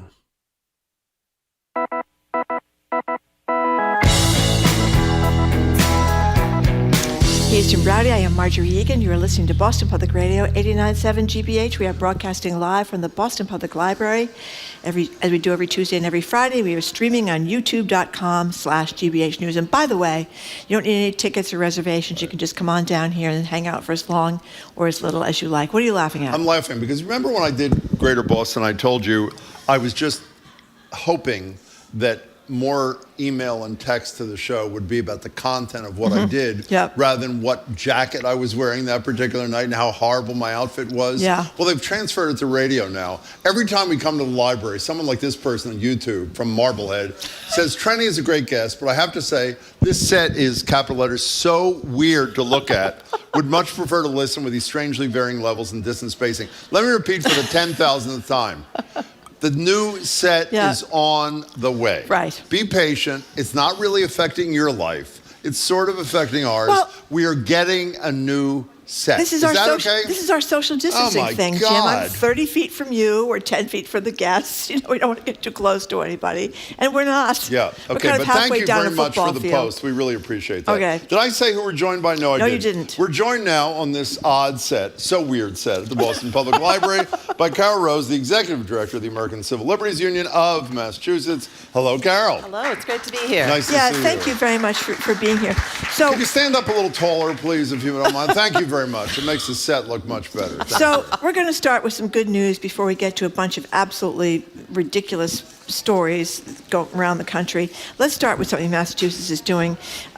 You were there when Attorney General Andrea Campbell announced this abortion hotline. Yeah. What's it going to be? Oh, it's just fantastic. This is a new hotline that Andrea Campbell, the new Attorney General, launched together with Reproductive Equity Now, the Women's Bar Foundation, the ACLU, and 5 law firms. Can I name them because they're really great? Foley Hoag, Goodwin Proctor, Goulston & Stewart's, Mintz Levin, and Ropes & Gray.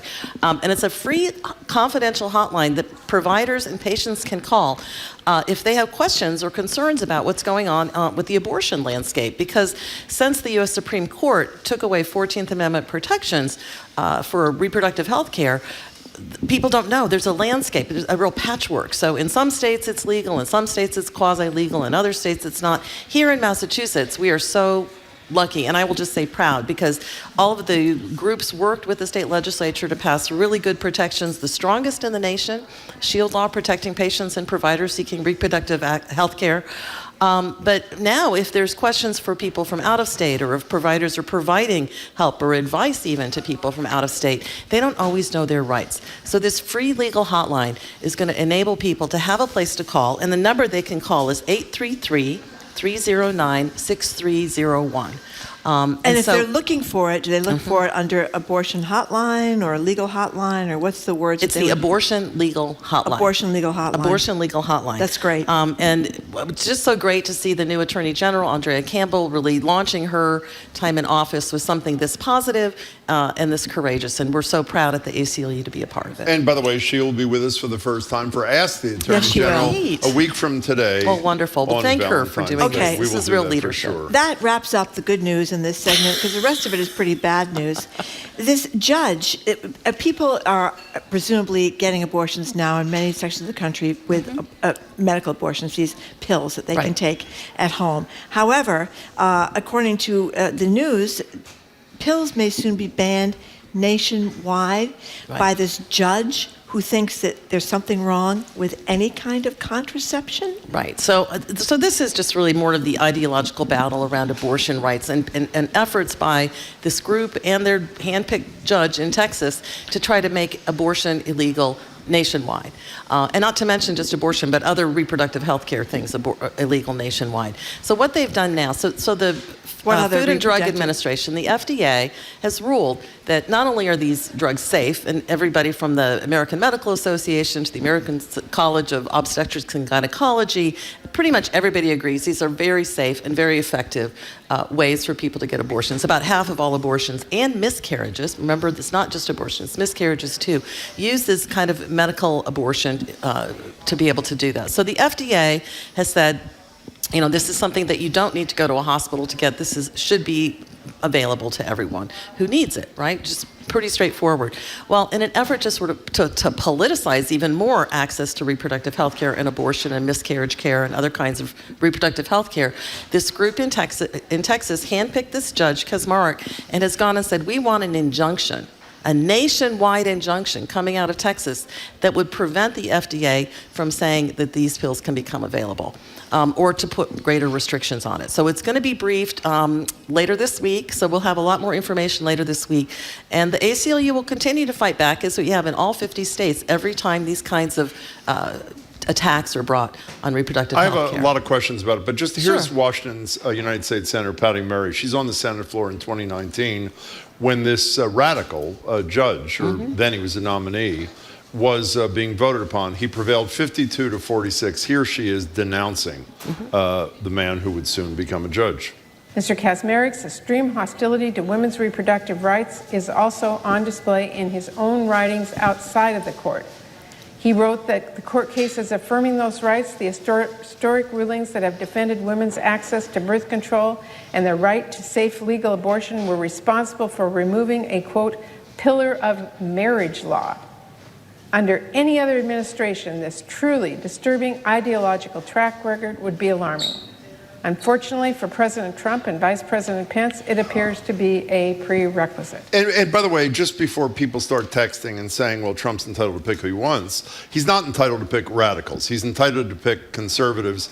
We don't have time, but if you read down this Kaczmarek's record, his whole career is essentially trying to deny women basic freedoms, mostly around reproductive rights, but it's grotesque. And he's, but he's also anti-LGBTQ equality. Yes. He's also anti-immigrant. I mean, homosexuality is disordered. He Right. said being transgender is a delusion, and he has attacked the right to contraception. I mean, my Okay, God. so one of the reasons why these pills are so appealing is particularly in states that are now banning abortion under Dobbs. Right. The ability to detect them coming in is almost impossible. Right. However, despite that logistical impossibility, it seems to me, you're a pretty optimistic soul, I'm not. It seems to me that when this judge rules as he does, and it's appealed to the next level, Right. it ultimately gets to the Supreme Court, and it seems quite clear to me the Supreme Court is going to say that it is illegal to send such drugs, such medical care into states that have banned abortion. And they'll probably say the recipient has some liability, the company that sends it, so it has a chilling effect, has some liability. That is the likely outcome after Dobbs, is it not? Yeah, you know, I mean, first of all, I just want to say you never know. And the ACLU is there to fight it, and it takes a long time. I know you will. So we're going to be there in the courts as we have been on this. However, if that were to happen, all the more important that states like Massachusetts make abortion care available for people who might have to now travel to get here, to make it available through making it financially available, making it legally available. And that's why it's so wonderful that our legislature passed the strongest in the nation shield law to protect both providers and patients who provide this kind of reproductive health care. So we'll fight it in the courts, but we're also fighting it on the ground, state by state, and not just in Massachusetts, but in other states as well that are providing reproductive health care. One quick question. If this judge does issue this injunction, what does that mean? Does that mean it's illegal pending going to the Supreme Court, or it's not illegal until it goes to the Supreme Court? Well, there's sort of a bunch of different outcomes. So one is that he dismisses the case, and then the bad guys can appeal. That's unlikely that he'll dismiss the case. Another, that there's sort of an emergency injunction that comes into place where they would uphold the restrictions that used to be in place back in the before 2000 that said you have to go to a hospital to get it, right? That might be another. The other would be an overall nationwide injunction, which would immediately be countered by the Department of Justice and by the ACLU and other groups to say, no, we can't have a nationwide injunction. But in fact, he can try, But Marjorie, then you go to have a court nationwide where injunction. there's a sane judge who would rule there can't be, and In the then other way. ultimately, when there's a dispute between And that different goes to the Supreme jurisdictions, Court. that goes higher Okay. up. Correct. So worst case scenario is the Supreme Court. It's not, I mean, this is pretty bad, but it's not, he cannot outlaw abortion, the single guy, these abortion No, but clinics. he could put an injunction that would prevent the FDA. We don't know how long it would take. Would it be days or weeks that would prevent the FDA from May I moving just add forward one for other now? thing? You know, some of these states are getting praised because they make exceptions for rape and incest. Well, I've been reading and hearing podcasts about women who were raped. And, you know, you can't, it takes a while for you to realize you're pregnant. It takes a while for you to try to get an abortion. You have to kind of prove that you were somehow raped, which is very difficult when you haven't had a court case. Well, and especially in cases of things like incest. Yes. I mean, you know, people are it puts so much of the pressure on the victim to be able to come forward, as opposed to giving them the care and the resources that they need to be healthy and to overcome a trauma. It's a cruel policy, and it's an ideological policy that's really grounded in cruelty and really grounded in an effort to try to keep people down because they are able to give birth. Well, the bottom line is, in these states that have these exceptions, I think they don't really matter in some ways, because by the time you 6 weeks, you don't even know. You don't even know. But the rape or incest exception, I see. because by the time you have the, many women don't ever report rape. Number one, these cases are almost never get convictions for a whole bunch of reasons. So, in essence, you have to go to a different state. Right. I mean, and how many people who don't have the money, can't get the time off work, don't know where to go? I mean, the restrictions are so much so that they effectively serve as a ban. Right. And that's why we need to challenge I mean, those. Except for the privilege. Of course. Exactly. Can we get to the large? You know, I'm going to listen to the State of the Union tonight. If Joe Biden does not stare at the members of the Supreme Court who are there in the front row and say what a threat they are to democracy, he is missing a colossal and important opportunity beyond the direction this court is going on almost everything that matters to people. And as you mention all the time, in a totally anti-majoritarian way, This story last week that I know is driving her as nuts as me. Yeah. It's bad enough that they did no investigation into Clarence Thomas and Ginny his Thomas, wife. right. It is bad enough that when they were probing the leak of the Dobbs decision, there were two sets of rules for lowly staff, meaning clerks, as opposed to the justices themselves who engage in back and forth and didn't have to sign affidavits. We read the story in the New York Times the other day that Roberts, the Chief Justice's wife, is $1 million a year plus fixer who essentially places lawyers at firms that do business with her husband. Exactly. And it is perfectly proper. There's no oversight, as Nancy Gertner, Judge Gertner says all the time. They need some ethics body, oversight of former judges, whatever. Biden's got to call this damn thing out to bring it, because most people don't even know about the bias and the lack of ethical decency on the part of this court. Yeah, he's not going to do that. Well, I don't know about that. I hope he actually, I think because of the abortion thing. Well, maybe he will. I think he may. Because as you and I said before we went on the air, we have at least a couple of grifters on the Supreme Court. At a minimum. I mean, it's really disgraceful. And what's disgraceful about it is for those of us who've lost a lot of faith in Congress, and you may have lost faith in the previous president, maybe you're not wild about Joe Biden either, at least you thought you had the Supreme Court. You may have disagreed with their politics, but you didn't think they were grifters scamming us with these outside deals. I mean, Roberts, the guy that was supposedly concerned about the integrity and the reputation of the court, his wife is raking in millions of dollars with this basic weird scam where she's replacing attorneys for lots of money in firms that have cases before the Supreme Court. Well, it's unbelievable. Well, at a minimum, we need to have some sort of an ethics body that overlooks that, and probably we need to even have deeper Supreme Court reform, whether we're talking about a larger court or some kind of term limits, which I think would be really good to have, because right now the faith in the court is at the historic lows. And when people lose faith in their government, when they lose faith in their Congress and lose faith in their president, lose faith in their Supreme Court, our democracy is fundamentally at risk. And this is why it's so important that we pay attention to this and that we push Congress to pass some laws that would impose some ethics. What a difference an an ethical Supreme Court makes. That could be our next campaign. That's our next campaign. You know, can I just say one more thing about this? I totally support what you're saying. We're not going to expand the court in the foreseeable future. We're not going to do term limits because the votes aren't there. Term limits may even require a constitutional amendment according to Tribe and Gertner, but Who's the going to be with expansion us of the Monday, court. by the way? What's that? Nancy Gertner will be with us on Monday. The expansion of the court could happen in Congress. There are not 60 votes for it. Forget the House. However, it seems to me if people like Joe Biden, who, by the way, is in part responsible for this. The de facto Chief Justice of this court is Clarence Thomas, who was the chair of the Judiciary Committee, who allowed Thomas to get away with murder,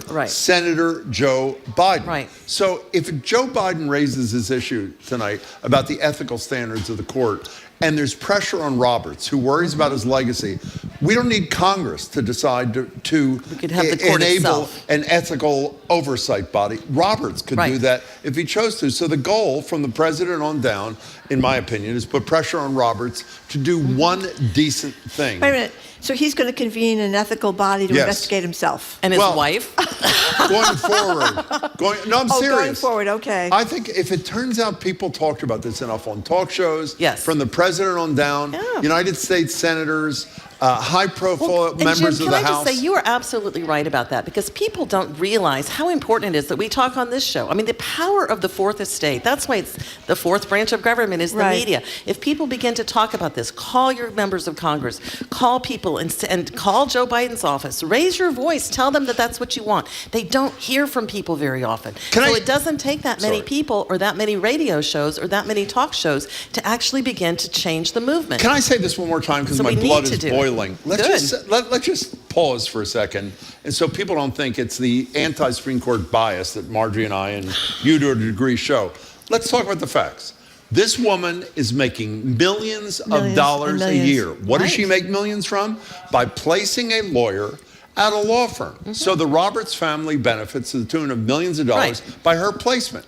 And then the people who she made millions for the Roberts family by placing argue a case before the other half of the Roberts family, and that has no impact on him? I mean, really? Look, it's at least the appearance of a impropriety, conflict, which of course. is in and of itself enough. And by the way, can I say something? I am not anti-Supreme Court. I am pro-Supreme Court. I used to love the Supreme Court. And I would submit that the people... I did. And I would submit that the people like Clarence Thomas, and now it looks like Justice Roberts, perhaps don't respect the court as much as I do, because I actually do support the court. And I think it's so important that if we want to preserve these fundamental institutions that are so foundational to our democracy, that we hold the people, mere people, who are in those positions to account. So I agree with you, but I want to be really clear.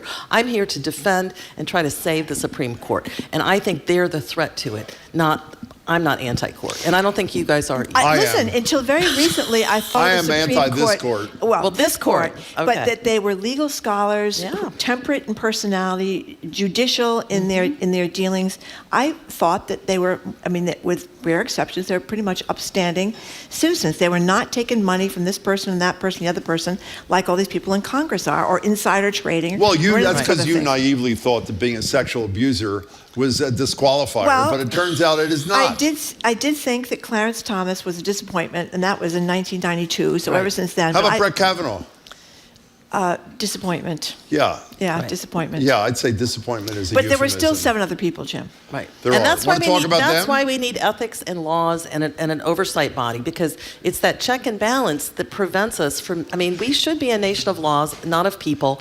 And the problem is right now we have people who are unchecked. And the Supreme Court justices are unchecked in their ethics behavior, in how they're proceeding in a number of ways, including the leak, as you talked about. You used the expression shield law before. Can I describe another shield law? Okay. The vote by the House of Representatives on Beacon Hill to say the public is not entitled to know how committee members of the House vote on measures before the committees. So that That's essentially... a different kind of shield law. It's a different kind of shield law. Right. I mean, you've worked a lot on rules and ethics and whatever on Beacon Hill. This, to me, it's not going to get enough play on. What's the name of the group that's exposing this? What's the name of that? What are the name of those people? I don't know what the name Whatever of it they are, is. we'll come up with it in a second. It is unconscionably anti-democratic. You are not entitled to know how your duly elected member of the House voted in a committee meeting, which means they can kill a bill on a vote and you don't know whether your rep voted to kill it, to keep it alive. Right. It's unbelievable. It's a lack of accountability. And of course, I mean, the ACLU's foundational principle of the ACLU is open government and transparency.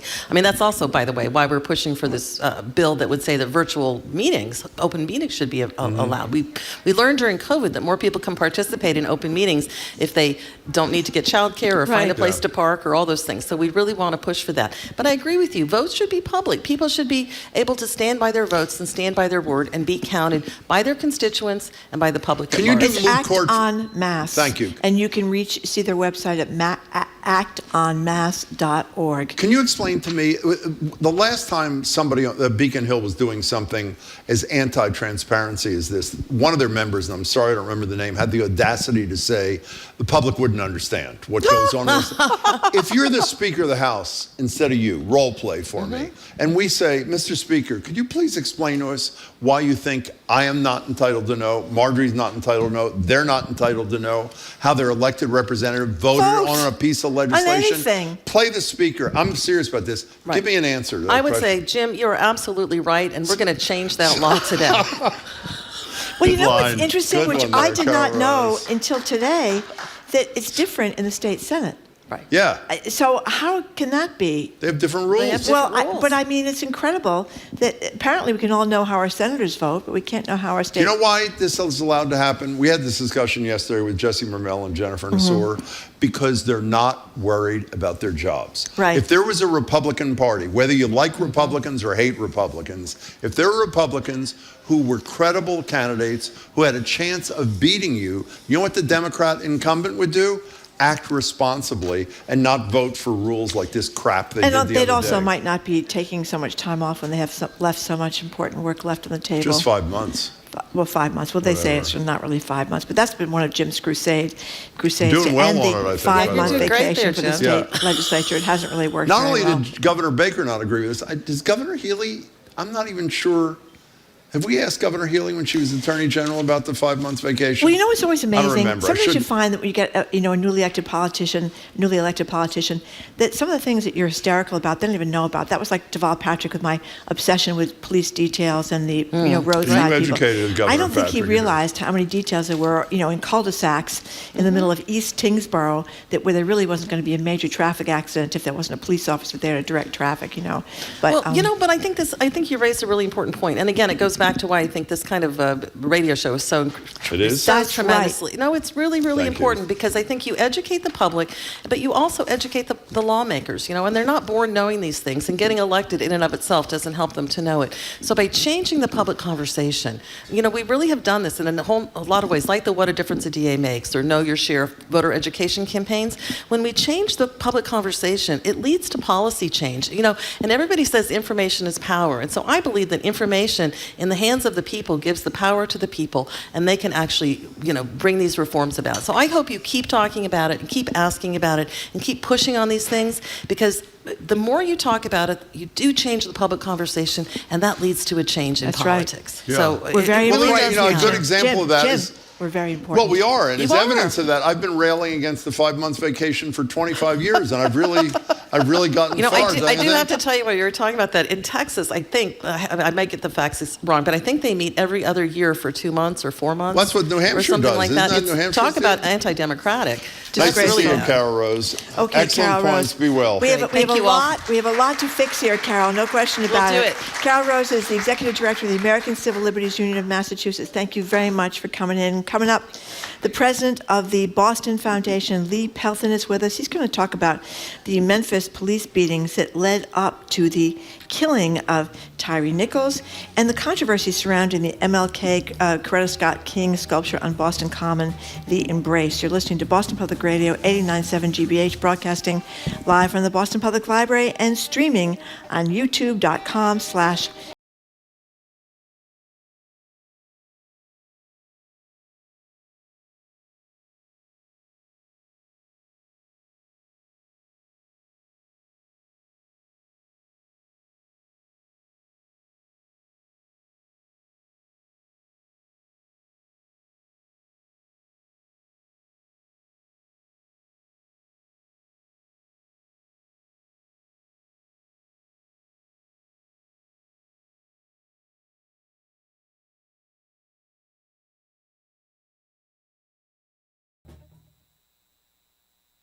Tonight, join GBH News for NPR's coverage of President Joe Biden's second State of the Union address to Congress and the nation. Among the topics expected to be discussed are the economy, police reform, and the continuing war in Ukraine. Tune in for NPR's live coverage of the State of the Union address and post-address analysis. Tonight at 9 on GBH News 89.7 and streaming in English en Espanol at gbhnews.org. Support for GBH comes from you and Comcast Business, offering internet solutions with Comcast Business Internet for your small business. Includes Comcast Business Security Edge and internet speeds up to 10 gigs. Comcast Business, powering possibilities. Restrictions apply, actual speeds vary. And the DeMoore McKim School of Business at Northeastern University, where MBA and master's degree students can build vital business skills through experience. northeastern.edu/business.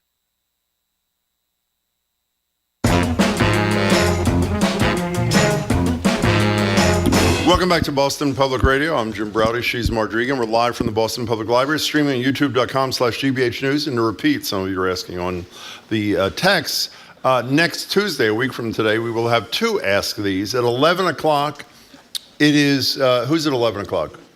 Mayor Wu will join us from 11 to 12 for Ask the Mayor. 1 to 2, for the first time as Attorney General, Andrea Campbell will be with us for Ask the Attorney General. We're joined now at the Boston Public Library with Lee Pelton. Lee is the president and CEO of the Boston Foundation. Full disclosure, Lee also serves on the GBH Board of Trustees. Lee Pelton, good to see you. Good to see you. Good to be here. Thank you. So, Lee Pelton, let's start with this really disturbing story by the New York Times out of Memphis. The basic thrust of it is Tyree Nichols was beaten to death by 5 police officers, left in his misery for, I think it was 20 minutes before the EMTs did anything about his condition, propped up against a car. Well, the New York Times went out and found quite a few other young men in Memphis who'd also been beaten by the cops for apparent no reasons. One of them talked about he pulled up to an apartment building and suddenly the cops are pulling him out of the car. Another guy went to buy some beer for his father. Another guy was just waiting to pick up somebody outside an apartment complex, beaten really badly. One of them had a broken jaw. And in some of the cases, these same officers who are now charged with the murder of Tyree Nichols were involved in these beatings in the so-called Scorpion unit. So I just wonder what you made of this piece. Yeah. Well, I was on another program a week ago or 2 weeks ago, and I said this was bound to happen. So let's put this in context. Memphis was an early adopter to police reform, that's after 2020. It prohibited these no-knock warrants, which are insidious and awful. It also put into place a de-escalation program.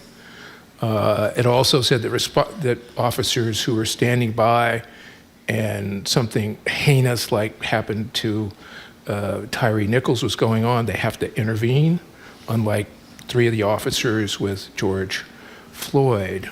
And so they put in a number of reforms. But then in just last year, after they had an explosion in murders in Memphis, they created this special unit, this Scorpion, which I think is street crimes opposed to, I forget what the acronym is.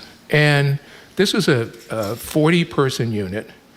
And they were really given a license to be brutal. You know, they drive around in these unmarked cars, pull people out of their cars, often, as we found in the Globe, would brutalize these. And they did that because that was part of the culture. And it went unchecked by the chief or commissioner and by the mayor. And so that was a problem. And it was bound to happen. Now, of course, there's been a lot of conversation about, well, these are black police officers and so on, and this is complicated. But this is an example of an exception proving a rule. And the rule is that in some police offices and jurisdictions, there's likely to be a group of officers who are completely out of control and who are aggressive and who use excessive force and violence and who manage to get away with it. And sometimes, I think in the case with one of these officers, had done it before, and nothing had happened. This is a city that is 2/3 black and a police force of 2,000 folks. 58% are black, 37% are white, and the remaining are Latino or Latinx. And so the view was, well, if you've got these black officers in the street, they're less likely to do what these officers ended up doing.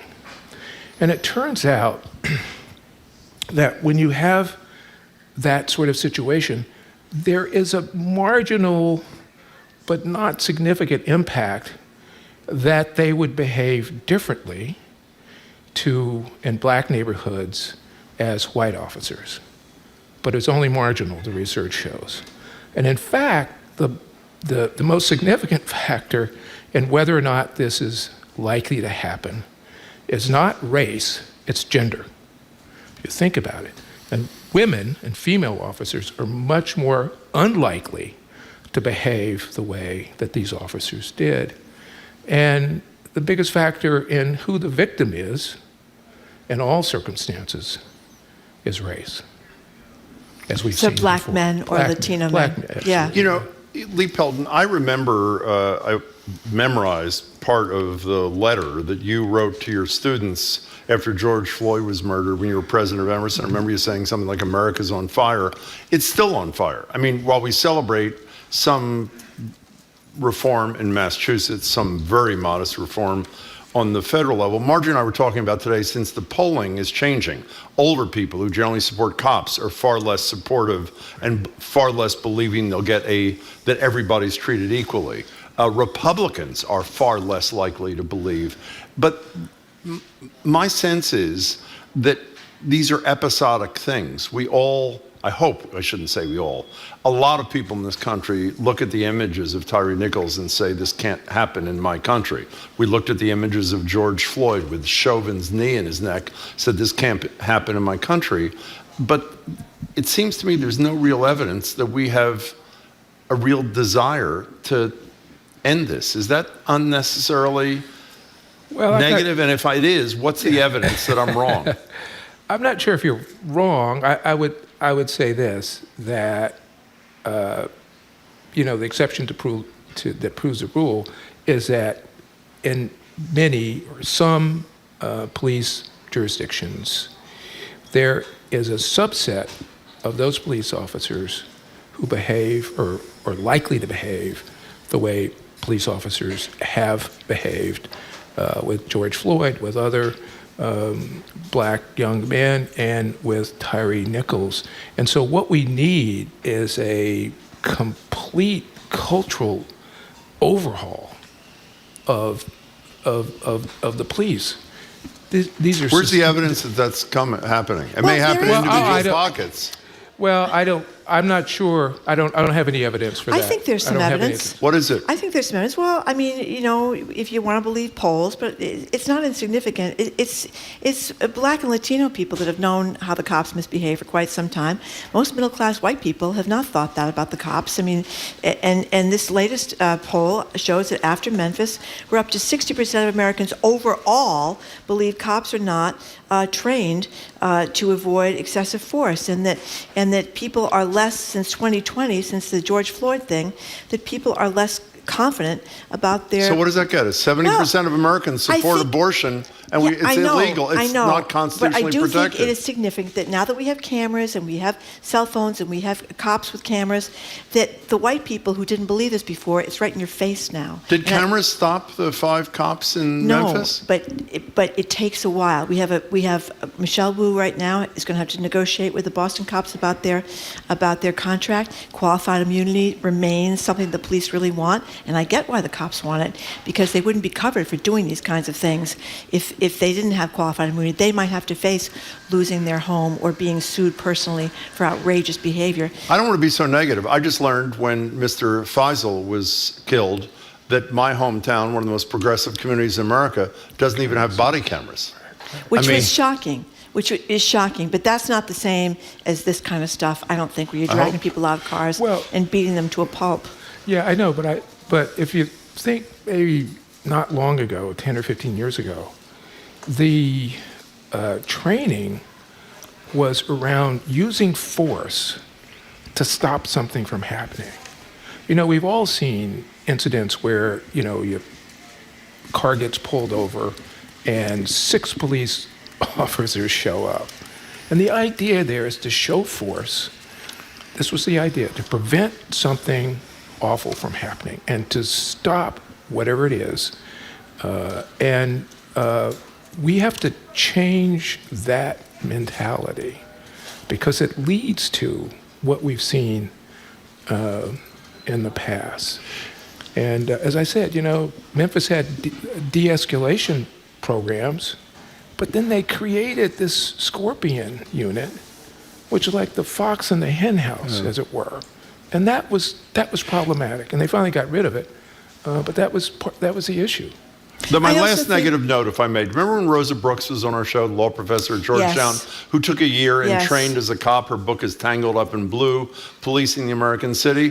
When we interviewed her, do you remember what she said was the one thing that they didn't spend 1 minute training cops on? Race. Right. Issues of race and racism were never mentioned for 1 minute in the training in Washington D.C. That's a terrible problem. But I will tell you one thing that has changed with cops is police chases. There used to be routine police chases, and gee, 5 people got run over while the cops were flying through Upham's Corner or something like that. They don't do that anymore, and that has to do with a lot. I don't say they don't do it anymore. They don't do it as much. They do. And that has a lot to do with people whose family members got run over by cops in these ridiculous police chases, changing it. So I think the bloom is off the rose for the cops. I really do. I could be wrong, but I do. Well, it's going to require significant change, and I've been pulled over several times. I remember once when I was young, I was pulled over and saw the car lights, the police lights behind me glaring, and 2 guys get out of their cars, one on the right side, one on the left side. They don't draw their guns, but they got their hands on their guns, and I'm like 2 blocks from my house, and in my 20s. Well, what, officers, what is it? Well, we're looking for a black male. Well, that's good enough. Okay. You found one. Yeah, and you must have been terrified. I was terrified. Yeah. I can't imagine but I think that's the thing, that when you see it, I didn't watch this video because I just didn't want to have nightmares about it, but I heard it, and that was enough, and lots of people did watch it, and how can you think, unless there's something wrong with you, that that's not a big problem? Well, thinking it's a problem and do something about a problem are 2 different things. Did you tell me this morning that Nichols' parents are going to be at the State of the Union? Yes. So obviously it's going to be spoken to by Joe Biden. Let's see what he has to say. Can we come back here to some better news? One of the biggest issues I think every elected official, or actually every unelected official would say in our community, is housing. Can you describe this incredible thing that you were a part of in East Boston that basically locked in dozens and dozens of affordable housing units in this collaborative thing?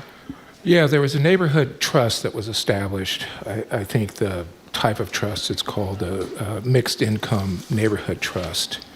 And what the trust did, they for $47 million, bought up, I think, 37 houses, mostly 3-deckers, with about 114 units in those 37. And what they essentially did was take them out of the speculative market, so that those wouldn't be, influenced or shaped by what's happening here in Boston, as we know, or in the Commonwealth, where the average price for a home in the Commonwealth is over $500,000. The median price for a home in Boston is $900,000 median. So that means half above, half below.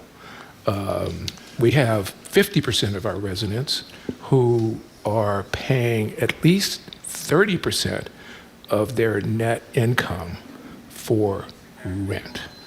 So it's a huge issue. That gives you a sense of the magnitude of the issue here. So they took these out of the speculative market, created a trust, a governance committee, which will award these units to certain groups pegged to their relationship to the median income in the state at 50%, 70%, 80%, I think even 100%. So we were involved in this, as were a lot of other, agencies and organizations. I think the state and the city too. I think contribute. Yeah. So is this? It seems $12 million. That if individual entities can't come up with the money to take units that are going to end up being unaffordable, which were heretofore affordable, then the whole notion of collaboration between bodies to pool their money, which it sounds like this was here, is a model going forward. No, it should be. It should be. It certainly should be. Whether or not you can scale this up, and so that it will proliferate, I'm not sure. But you do everything. My approach to this, I have no skills in the area other than being a housing lawyer when I was a kid, is you do every little piece, which I assume if Mayor Wu was, she has said it to us before, her position in support of local option rent stabilization is it's not a solution to the whole problem. Right. You craft the best rent stabilization thing you can do, and that's a piece of a multifaceted approach. Does the Boston Foundation take a position on issues like rent control or rent stabilization, or no? We Why are you smiling weirdly?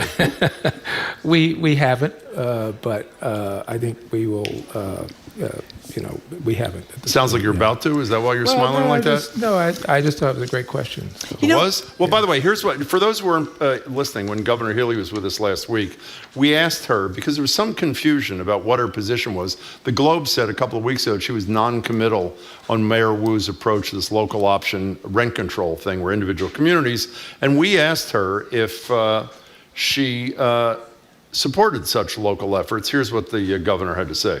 I support the efforts of local communities to make decisions for themselves about what is going to work within their community. And so with every proposal, of course, the devil's always in the details. And this was just filed. I haven't seen it yet, but obviously my team will take a look at it. You know, the end of it makes it sound equivocal, but the first part of what she said, which is not in here, is she said, yes, she supports, as she told us, I believe in August, local option. If individual communities want to do that, she supports state legislation allowing it. So we'll see. You know, before we move from this, I just want to say that our GBH reporter who covered this, Sarah Betancourt, she mentioned in a story that Mayor Wu wants to try to replicate this in neighborhoods across the city, and that a lot of these units are family units. They're big with three bedrooms. Yeah, 3 bedrooms. And that's a big deal. And also the fact that you don't uproot the neighborhood, right? That's correct, people are staying where they've lived. So we certainly support. Yeah, we support that issue, and but the tension, of course, is the developers will say with respect to rent stabilization that it's going to discourage building these rental units at a time when we desperately need them. You know why they'll say that? Because they're full of it. If you read the proposal, which is not legislation, that Mayor Wu advanced, it exempts new construction for 15 years. It directly addresses their damn concern. Absolutely. And because that's their only peg, they got to stick to it, even though it's... It absolutely does. So when you meet someone who says he's a developer, you figure he can probably buy you dinner. That's always been my my experience anyway. So, what she has suggested is really very reasonable, 6% above whatever the CPI is, and a cap at 10% and so on. So it's really, I think, a reasonable proposal. Sounds like the Boston Foundation may take a position at some point. Friday night, Margie and I were lucky enough to be invited to the 90th birthday party of a woman who is legendary. Helen Chin Schlichte had her 90th birthday party, and she was in the paper that day based upon being part of an AAPI effort that Shirley Young wrote about, where Colette Phillips identified, I guess, the 100 most prominent people in the AAPI community, and it was hosted at your place because of what the Boston Foundation is doing. Is it the Asian Community Fund, or what are you doing on this front that caused this to be located with you? Well, we do have an Asian Community Fund, and I also meet on a quarterly basis, if not more, with some of the AAPI leaders in the community to seek their advice and perhaps collaborate on ideas and issues. And the last time we met, we talked about the rise of, hate against that community and a variety of very awful situations. What was spectacular about that event? 350 folks from the AAPI community. It came a week or 2 weeks after the gathering on the Boston Common around the Embrace. And so it was, for me, both of these events were sort of touchstones. I think they will be seen as touchstones. I hope they will be seen as touchstones, as changes in the Boston culture and the way we think about race and all of the attendant issues there, because both events were really quite spectacular. And if you had been there, I mean, I think you would have been overwhelmed by the joy, the excitement that was taking place, with all of us, as we were with the Embrace. Since you mentioned the Embrace, did you read this beautiful interview with Hank Willis Thomas? Everybody knows that there are people on the margins, and I don't mean, well, I do mean to delegitimate. Some people have legitimate problems with the way the kings are portrayed, and not this crap about genitalia and all this absurdity. But some people like Karen Attiah said in the Washington Post, who I respect, that I should have shown whole bodies or whatever. That's fine. Hank Willis Thomas, who's the artist, was interviewed. I can't remember it was in Time.com, and a lot of these issues were posed, and you'd think he'd be angry about how this is described, but he essentially embraces the spirit of Martin Luther King Jr. To respond to these. How are you responding to what's your reaction to the criticism since this was unveiled a few weeks ago? Well, I saw this coming immediately, and what I said is, and what I believe in, it's not a statue, but there are people who wanted it to be a statue. And you can think about Maya Lin, of course, and the Vietnam Memorial that she created, which is much more moving and impactful than any statue could ever be. Exactly. Right? And so this is a work of art. Hank is an artist, and it's a sculpture, and it captures in the Embrace, some really significant ideals that we have about America.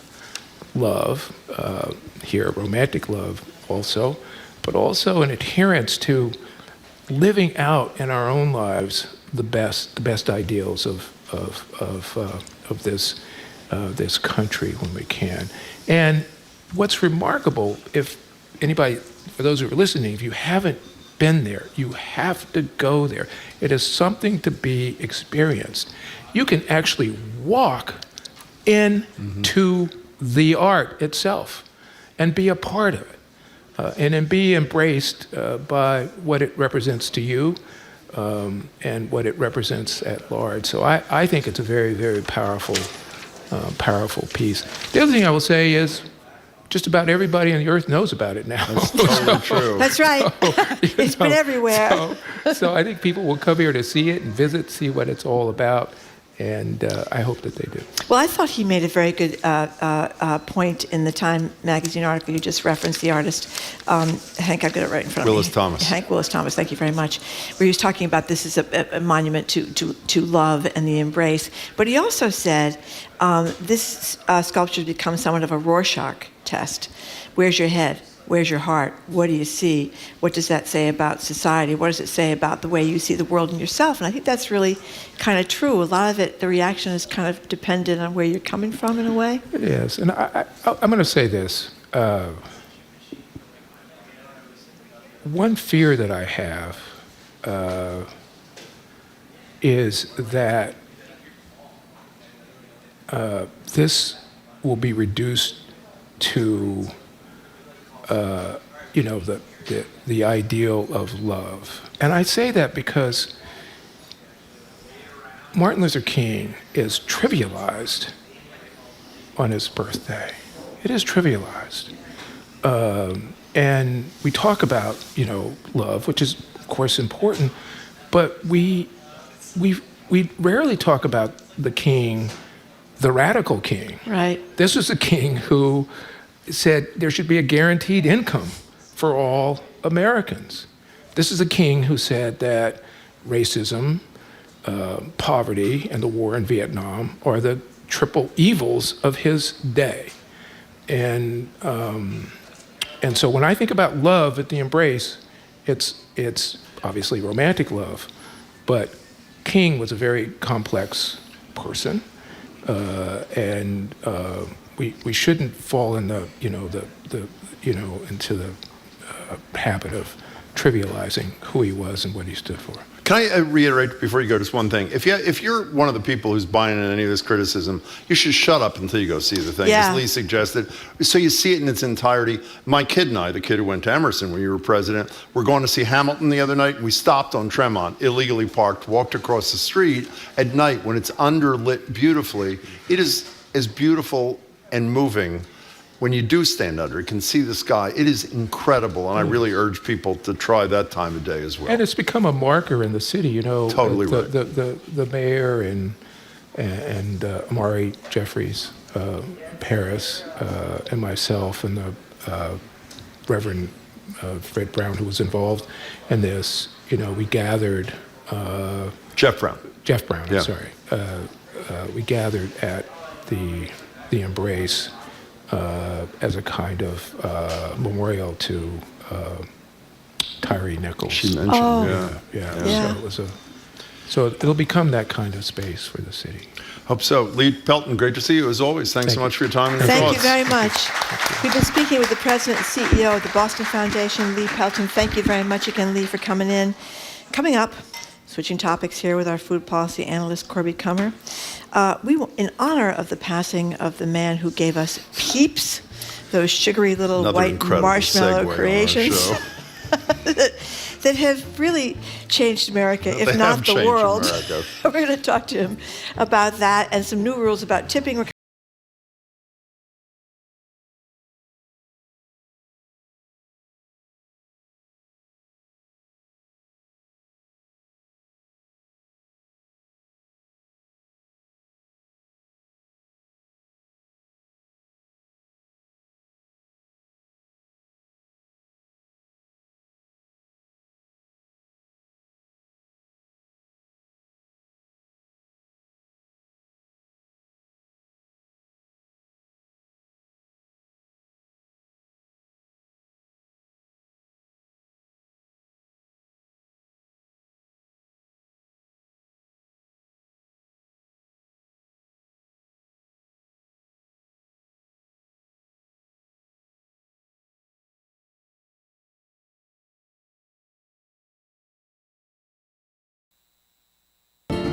Tonight, we meet as Democrats, Republicans, Independents, but most importantly, as Americans. When President Joe Biden addressed the nation last year in his State of the Union speech, Democrats controlled both the House and Senate. This year, he addresses America in the face of a newly divided Congress and a potential re-election campaign. On All Things Considered from NPR News. Today at 4, here on GBH News 89.7. Funding for our programs comes from you and the Office of the Massachusetts State Treasurer. The Unclaimed Property Division is holding unclaimed funds for the citizens and businesses of the Commonwealth. You can see if you have unclaimed money at findmassmoney.com. And National Grid, providing access to electric heat pumps, which offer heating and cooling for businesses of all sizes to help them achieve their sustainability goals. You can learn more about heat pump technology at ngrid.com/future. Trusted. Local. News. You're listening to 89.7 WGBH, HD1 Boston, online at gbhnews.org.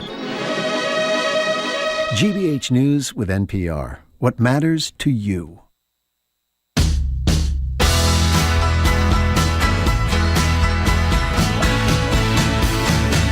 Welcome back to Boston Public Radio. Jim Browdy and Marge Regan live at the Boston Public Library, streaming at youtube.com/GBH News. We're joined now on Zoom by Corby Kummer. Corby's the Executive Director of the Food and Society Policy Program at the Aspen Institute, Senior Editor at the Atlantic, and a Senior Lecturer at the Tufts Friedman School of Nutrition, Science, and Policy. Good afternoon, Corby Kummer.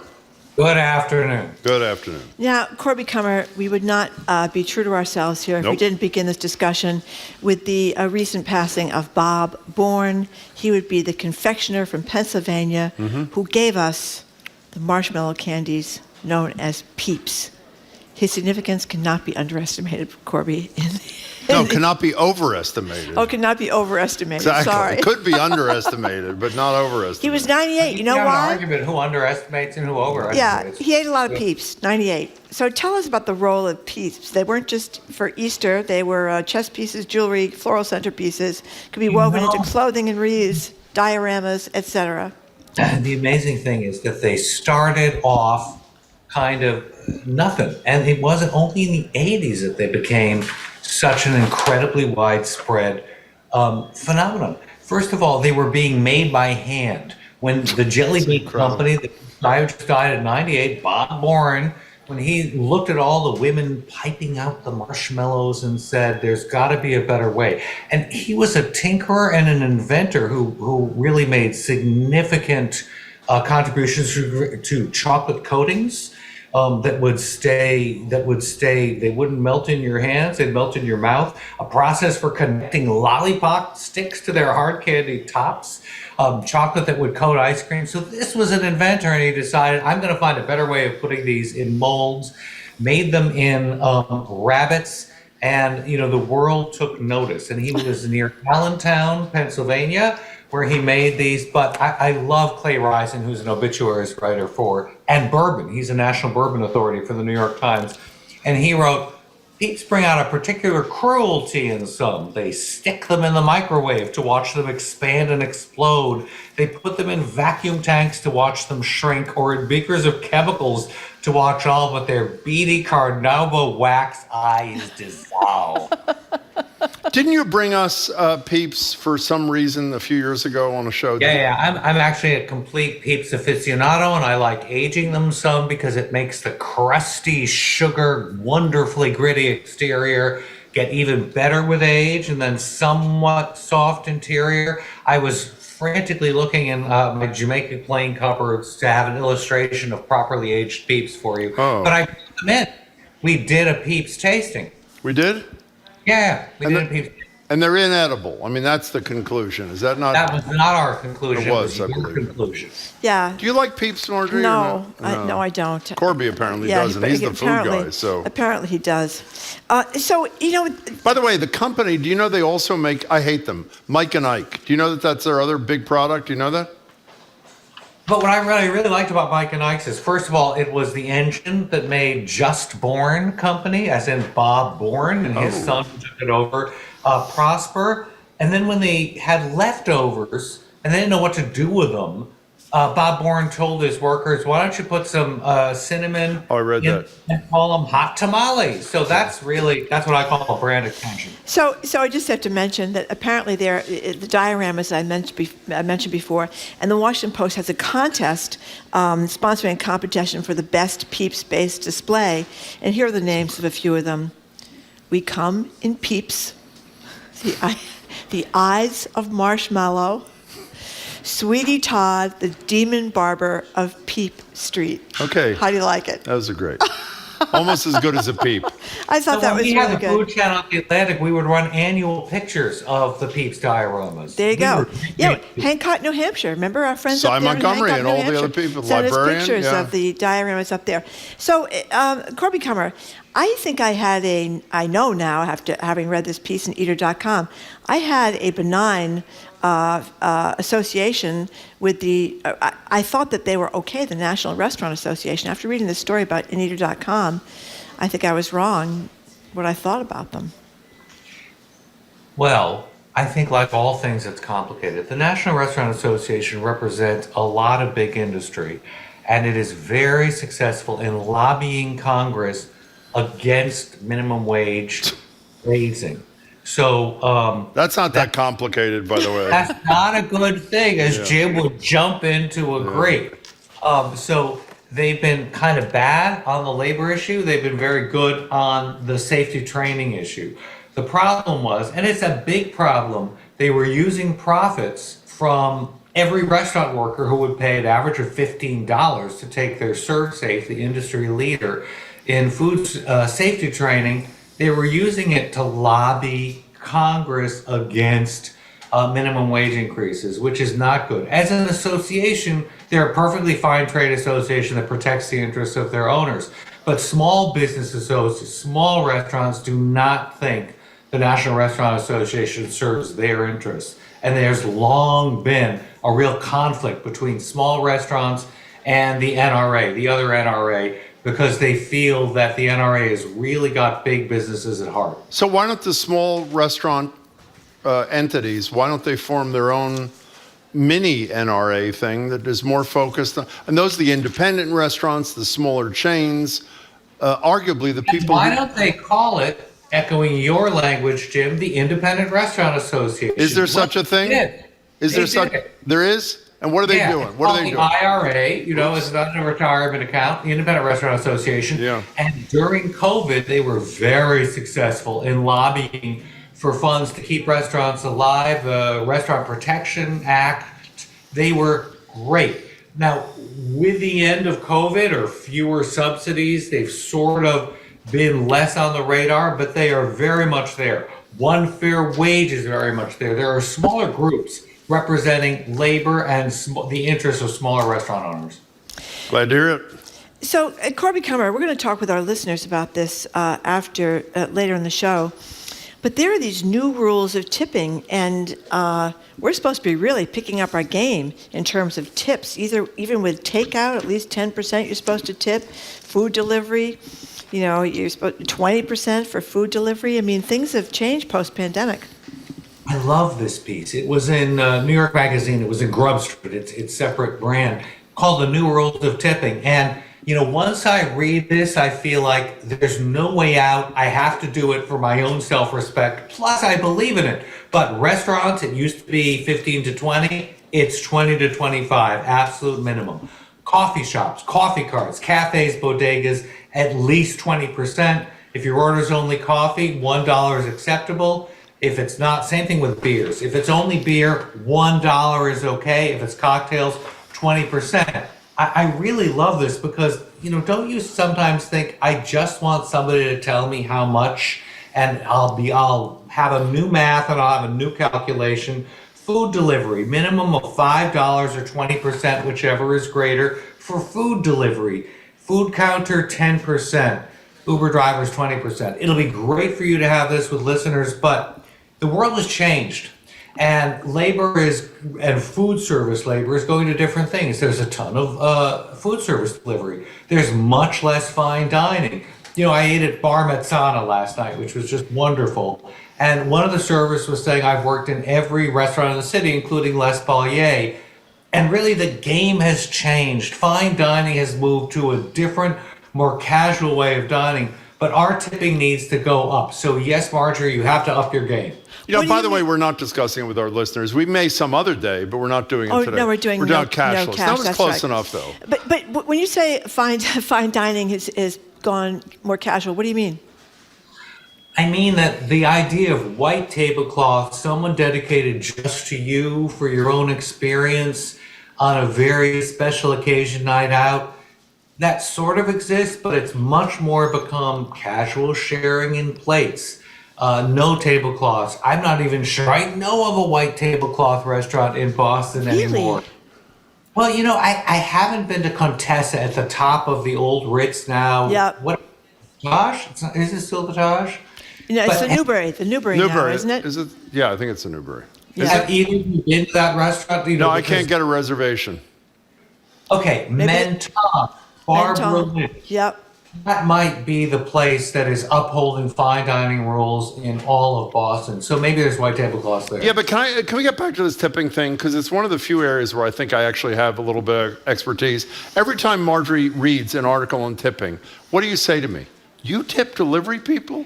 You tip takeout? No, I tip delivery people. Well, how about takeout? I hadn't gone in to get a pizza and given the person $5. I haven't done that. When you get takeout of a meal, yes, is somebody doing the work to prepare the damn meal, or are they not? I shame on me. Well, I guess they are, aren't they? Earlier this Nobody week. you see, Marjorie. Yeah, I didn't give the person $5. I guess I got to give him $5. Well, I don't think $5 is appropriate either. By what the should way, you for give the him? most part, $10 for pizza? You should give a percentage, like you do to a server, kind of the thing. pizza's $15. I thought that was pretty good. Well, right? $5 on that. You know what? The other thing this story leaves out. I should be writing pieces on tipping. I think I will. Time spent matters too. When I read this $1 a drink thing, I say to myself, that's total BS. If you're sitting on a bar stool for 3 hours and sipping a beer the whole damn time for $11 and you're taking up space that would go to somebody else, you have to factor that in too, don't you? Yeah, I used to work a lot of coffee shops for hours on end, And even if I didn't get a refill, I would just go and tip on the time I spent because I thought that it was like a rental. You're renting. Go ahead. I'm sorry, Corby. No, that's it. You always have to think. And Marjorie, the other thing I would say to shame you. Okay. And a server, you know what it's like to earn your wage as a server. So imagine if you had to go in to a restaurant as a driver, pick up your stuff after waiting in line, the enormous tension of getting your order, double parking and trying to avoid people coming after you, and then the inhumanity of people, I won't name you, Marjorie, who barely open their doors and stick their hands out to get the food. That's different. If they come to your house, that's different. I was talking about at the place where you go pick up your pizza. But you know what the problem is? But they come to the house, that's different. But I will reform my ways. No, but here's the problem. Marjorie is exactly the audience that you are the man to address, and I'll explain what I mean. She is, close your ears, because when you bristle at this, it drives me out of my mind. Marjorie is a very generous person. I am not that generous. Do not say it. See, that's what I'm talking about. All right. Okay, she's a very generous person. It's what she doesn't know. It's not being a skinflint. Yeah. What you should do, what's that thing you did during the pandemic with Jose Andres and all those other, what's that thing you did that we talked about all the time? The safety thing. Safety first. Yes. Okay, why don't you do the exact same thing with Jose Andres and your other friends? I'm serious, on tipping. Because part of the problem, for those who don't know, the vast majority of states have this sub-minimum wage tip level that really screws these people who work like dogs. Watch The Bear. That's all you need to see to learn what the restaurant industry is for the most part. So why don't you write a guide or something so that it gets out, we can talk about it here, people all across America talk about it, so that the workers that I know you care so deeply about, particularly back of the house people kind of thing, get decent wages, even if we have to supplement, which drives me nuts, the wages that are too low, particularly in larger kind of establishments. I'll just say briefly, first of all, that's a great idea. I'd be glad. Tomorrow night, Jose Andres is opening the new restaurant. You'll be delighted to hear this, at the formerly unnameable Trump International Hotel, which is now the Waldorf. Remember? Oh, that's is great. it the Waldorf? Oh, good. I do remember. You're calling Mexicans criminals and thugs. I'm pulling out of this deal, and they sued each other. That was really sort of COVID entertainment for all of us because Jose won. So Waldorf came out to him and said, "Now will you come?" So he's opening a new bazaar. And over the weekend, I had a dinner with a friend who was overseeing the service for that new restaurant opening tomorrow night in Washington. And he was saying that it's just a much bigger and different game now. It's a different challenge to get the service to, a certain standard, but also people aren't even used to working at big restaurants anymore because there aren't that many openings. So yes, it's very much on their minds, and it's a great idea. It is a great idea. So make it happen. We're talking to Corby Kummer, our food guy. Okay, so Boston.com did a piece about what the restaurant and dining scene is going to look like in 2023. They're talking about more unionization, better tipping, better wages, bringing back happy hours or not bringing back happy hours. What are you seeing, Corby? Well, I really love the idea that they pulled a lot of local people for this Boston trend story, because trend stories are really hard and tedious to report, and then when you read them, you think, what do they know? How does that apply to my place?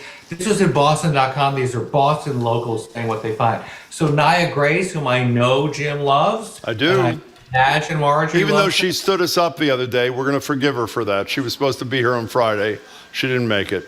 But go I ahead. see that you let that go, Jim. Apparently, I have not let it go yet, but I will soon. She's great, and her places are great. She is great. She's the owner of Daryl's Quarter Bar and Kitchen and a leader of African-American restaurant owners. She is.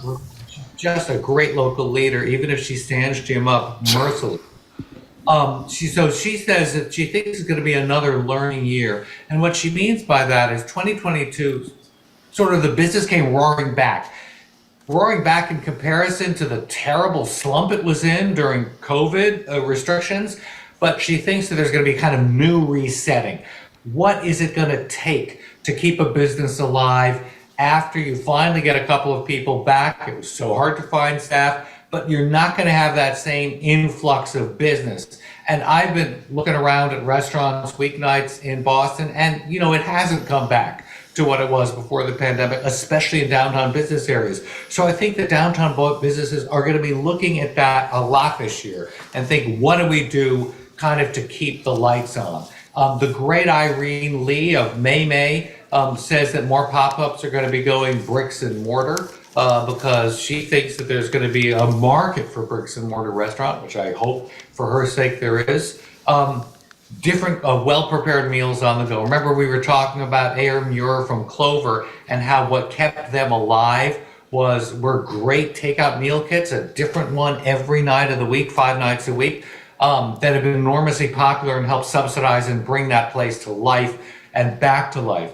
And then, of course, happy hour. That's going to be something for you to talk to readers about because their local experts in their survey really want happy hour back, which, as you know, has been hugely controversial in Boston and Massachusetts. By the way, we don't know where Maura Healey is in that because Charlie Baker told us that he wasn't crazy about it, which has essentially killed the thing in the last session. But I wondered if you have a sense of what people who run bars and restaurants think of happy hours, because they're basically giving away 2 drinks for 1, and drinks are where they make their money.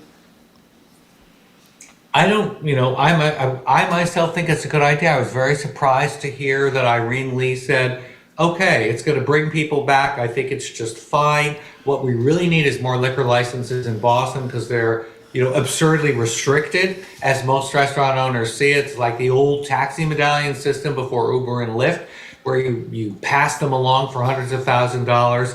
But Mass voted no on a question that would increase the maximum number of licenses a company or retailer could hold. Before we leave, did we not discuss Comfort Kitchen with Corby? Did we discuss this with you? Well, I went this weekend. We had Kiplaw and Crazy on. He should become a restaurant critic. He's like a restaurant butterfly. Well, when this thing dries up, maybe that's and you never know when it's going to dry up. In any case, this is this new restaurant in Upham's Corner. It opened a few weeks ago. That essentially, as they just got international comfort food. Not only is the spot really wonderfully put together, the food is spectacular. The place was packed. It had only been open a couple of days. Biplaw told me that they've been full virtually every single night. So check it out. It's in Upham's Corner. And I don't have the expertise that Corby has, but I know when something's good. And it was really good. The atmosphere was great. Service was great. Go patronize it. Comfort Kitchen. Good questions. The service was good. And so what did you tip, Jim? I called Marjorie. She said tip him 10%. So that's what I did. Are you kidding me? How do you always listen to Marjorie? I'm not much, but I am a good tipper. That's all I can tell you. Hey, Corby, it's great to see you. Thanks so much for your time. I really appreciate it. Thank you, Corby. We've been speaking with You'd Corby really like Cummer. it, by the way. It's great. It's great. We've been speaking with Corby Cummer, Executive Director of the Food and Society Policy Program at the Aspen Institute, a senior editor at The Atlantic, and a senior lecturer at the Tufts Friedman School of Nutrition Science and Policy. Coming up, we're going to talk with CNN's John King, who, of course, is also from Dorchester, and he's going to share with us some news about another Dorchester boy. That would be Marty Walsh, the former mayor of Boston. And he's also going to try to explain to us why so few Americans have any idea what Joe Biden has been doing in the White House for the last 2 years or whatever it is. You're listening to Boston Public Radio, 89.7 GBH, broadcasting live from the Boston Public Library and streaming on youtube.com/GBH News.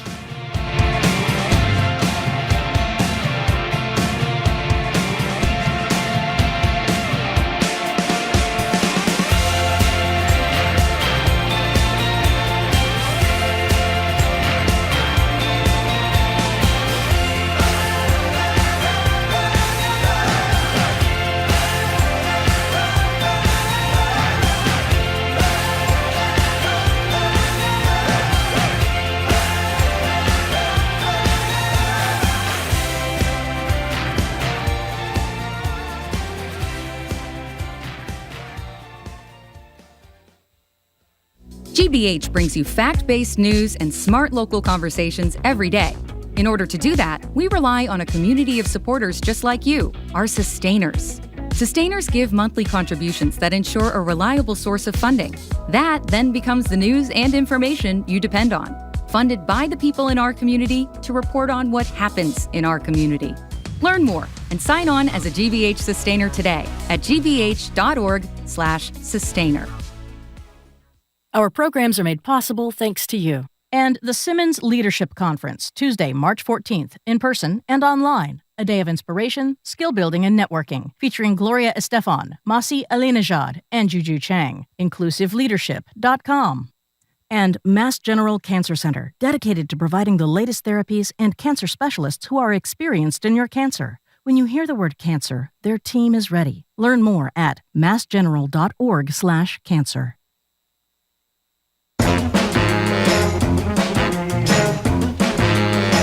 Welcome back to Boston Public Radio. Jim Browdy, Marjorie Egan. We're live at the Boston Public Library, streaming at youtube.com/GBH News. Before we introduce John King, someone paid tribute to the founder of Peeps, Bob Bourne. They did. What'd they say? They said, Bob Bourne, rest in peeps. That's beautiful. That's really that moving. Was lovely. We're joined now on Zoom by John King, CNN's chief national correspondent, anchor on Inside Politics, weekdays at noon. Hello, John King. Happy Tuesday. It's Dorchester Kid Does Good Day. Apparently. That's right. Dorchester Kid does do good. Give us the news on Marty Walsh, the former mayor of Boston. He's got a new job. He's got a new job. He's going to become the executive director, I think that's the title, of the Hockey Players Association, the hockey union for the hockey players. They're going to let him live in Boston. The job is currently based in Toronto. That's where the offices are, but he's going to get to live in Boston. It's got a nice big salary that comes with it.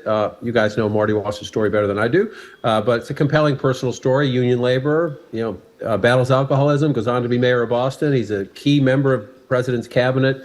Has had to deal with rail strikes and other big economic issues. Likes it here in Washington, but this is a dream job. It's a dream job. So he will be the first cabinet secretary to leave the Biden administration. We're learning this today. From sources. It'll be announced in a few days. They didn't want to announce it the day of the State of the Union address or something like that. But it's a big job and it's a big deal. Marty's a big hockey fan, as we all know. Bruins are having a pretty good season, so maybe it's a nice little convergence. Karma. You know what's interesting? Both sides of the bromance. He and Charlie Baker were really tight. Yep. Marty Walsh called in from Washington the last time that Charlie Baker was with us for Ask the Governor. Baker's moving on to be head of the NCAA. Right. And his buddy Marty Walsh is going to be head of the Players Union in the NHL. Sort of like a perfect symmetry, don't you think? You say to yourself, not that money matters, but he makes $235,000 as Secretary of Labor. Mm-hmm.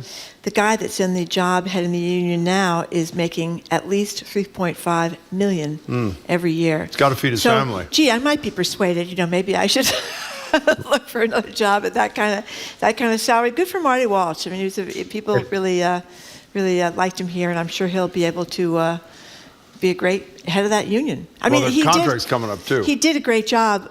I think most people think with the train. All the baseball Amtrak, players too. Baseball players and the baseball players as well. So I suspect that's how this came about. John King, do we think? If he needs somebody to translate Dorchester to him around the country and around the world, maybe I should volunteer here. He gets.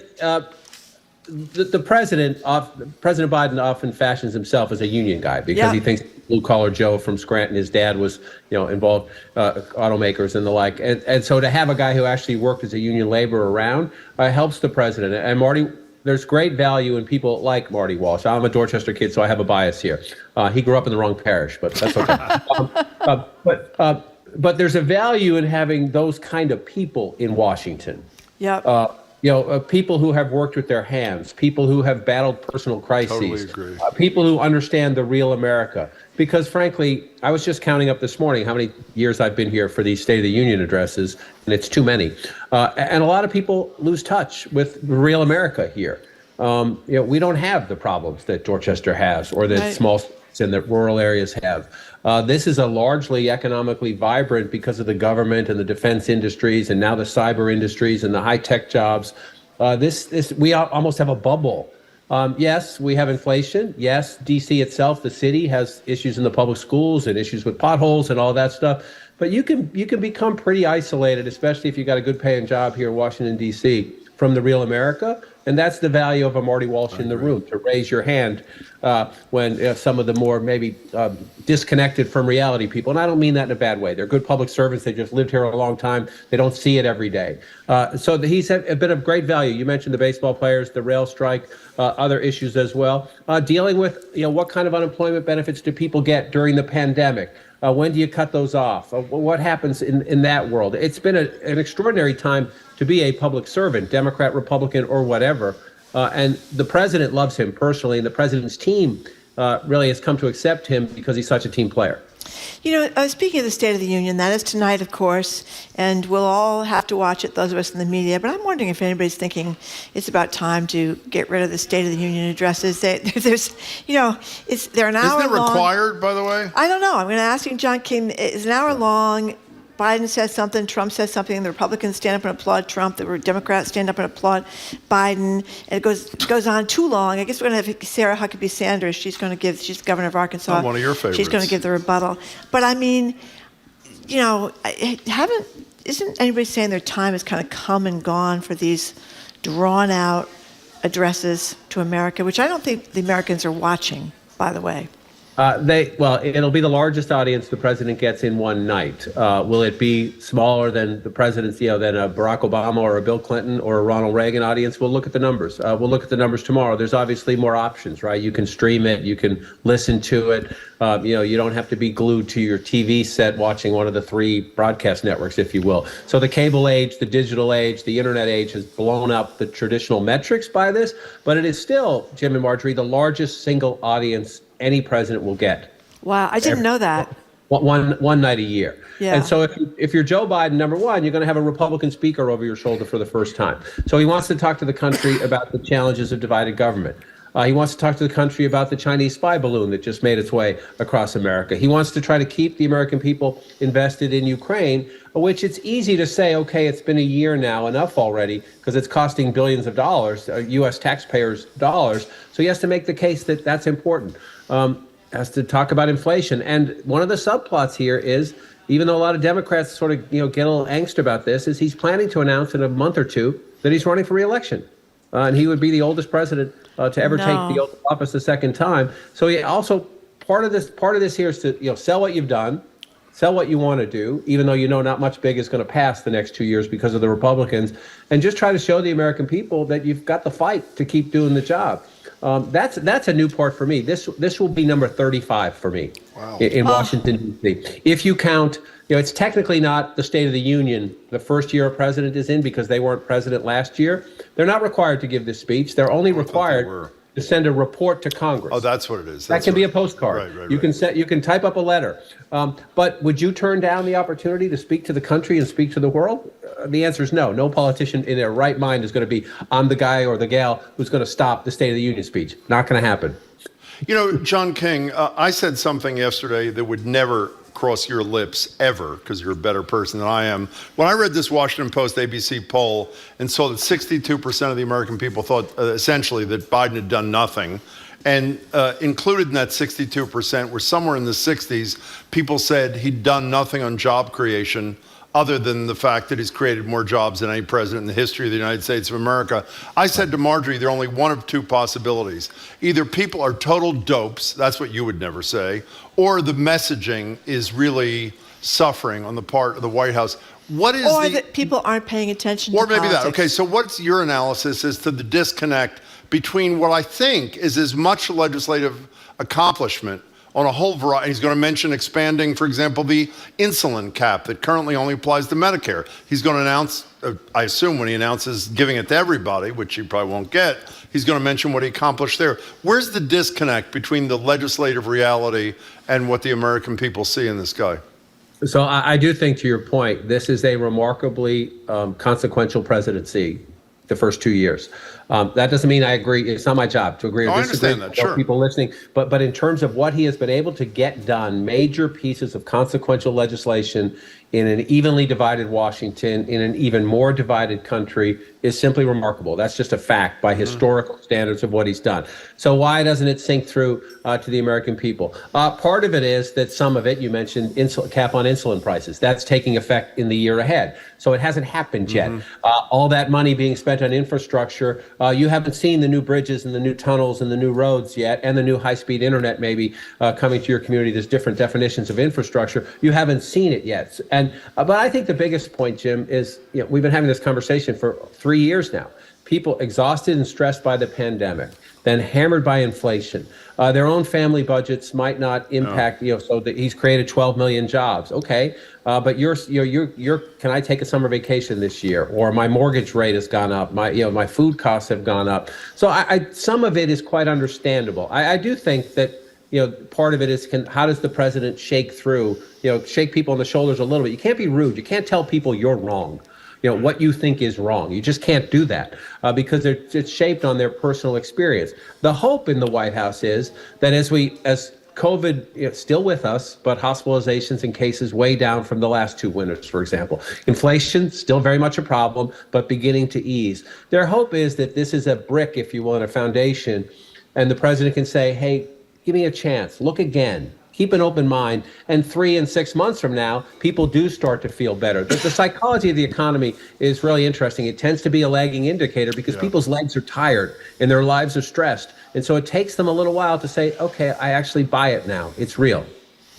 John Marjorie. King, you just mentioned that President Biden is expected to announce he's running again soon. I was really disappointed to hear that because I don't think we should have someone who's 86 years old running the country. That's how old you'll be at the end of this. Then you read polls about how neither party is excited by the presumed front runners, Joe Biden or Donald Trump. And I guess it's I don't know. It's kind of I think it's hard for people that don't feel happy about the person that they're voting for. I guess you don't always feel happy about the person you're voting for in general, but this was just disappointing. I would thought for sure he would step aside, and it looks like he's not. He has no plans to at the moment. He has not officially declared yet, and so there's always that chance. But he says he feels great, and he says he thinks he should do this. His team is preparing. Ron Klain, the chief of staff, leaving the White House, in part to get a break, but in part to be somebody have an adult who understands the White House over at the campaign on the political side of things. So all signs are that the president is running. Donald Trump is obviously already a declared candidate. Joe Biden, remember, was given up for dead in the 2020 primaries early on.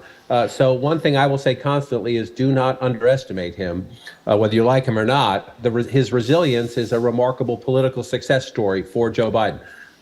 But you raise a key point. All of the polling shows that American people might have been, he was the right president at that moment, right? He was not Donald Trump. We were in the middle of the pandemic. They wanted an adult who understood how government works. Even Democrats are saying they want something new and different. Let's see how this plays out. But eventually, when you get to a race for president, you got to pick one of the candidates on the ballot, right? And so that is what's, as of now, he's planning on running. And as of now, there is zero talk of any serious kind of a primary challenge. John, speaking of primary challenge, I know I speak for Marjorie. About the most fun we have every 4 years is Marjorie and I have spent a week in New Hampshire before the New Hampshire primary, I think since we started working together practically a quarter of a century ago. It is huge fun. And I have to say, in defense of that primary, even though there are a lot of problems, as stated by Joe Biden and others, in terms of the diversity of the state, the size of the state, and that sort of thing, being unrepresentative, the ability to get access, even sitting in the lobby of whatever that hotel is, the Radisson of virtually every candidate, it's unbelievable. Plus, you see all the reporters in the bar of the Radisson. No, that's actually a huge amount of fun too. But one of the questions, I'd love to know what your reaction is to moving South Carolina to number one. We looked up yesterday, and I know that, I can't remember if it's Hassan or Shaheen. One is running in 26, one is running in 2028. There's a lot of anger in New Hampshire for a lot of reasons over this, economic, political, pride, that sort of thing. What price do you see Democrats playing? I shouldn't even mention the senators. In 2024, does this make it much more likely that those, I think it's 3 electoral votes, go to the Republican because of the resentment that so many people in New Hampshire feel? That's a great question. I think that the bigger issues in the country will tend to, if the economy is in great shape or bad shape, if Ukraine has won the war or Putin is, I think there are other things that, history would tell you will be first and foremost, but all things being equal, if we're in sort of a so-so environment, might there be people in New Hampshire who have I'm conflicted between these two candidates. It's literally a 50-50 toss-up for me, and that's the guy who screwed the New Hampshire primary? Maybe. There are a lot of Democrats up there who say that. Are they just saying that to try to get a second or a third chance, bite at the apple? Maybe. Look, New Hampshire has become a blue state in presidential politics in recent years, but by very narrow margins. So it's a very competitive state, without a doubt. That's what Senator Shaheen and Senator Hassan have been telling the White House. Be careful. In close elections, there might only be 3, but 3 matter. When you're trying to get to 270 and you're kicking around 260, trying to get those final 10, 3 can matter. So I think that's one of the questions to look forward to look at as we go forward. The Republicans say they're not changing anything, and the Republicans are likely to have the more crowded field anyway. So I do think, number one, New Hampshire still has to, whether to defy the Democrats and have their primary first and maybe lose delegates out of it. What will the penalty be? We don't know the answer to that question yet. But it's interesting. This is done for Joe Biden. He wanted South Carolina, Georgia, and Michigan to move up. This is done for him. If he doesn't face a huge primary challenge, a significant primary challenge, in some ways it, quote unquote, might not matter, if you will. And then what happens the cycle after that? So I think this is going to take a time to settle in. But once change happens, the fear of Senator Hassan, Senator Shaheen, and even Governor Sununu, a Republican, is once change happens, it's hard to bring it back.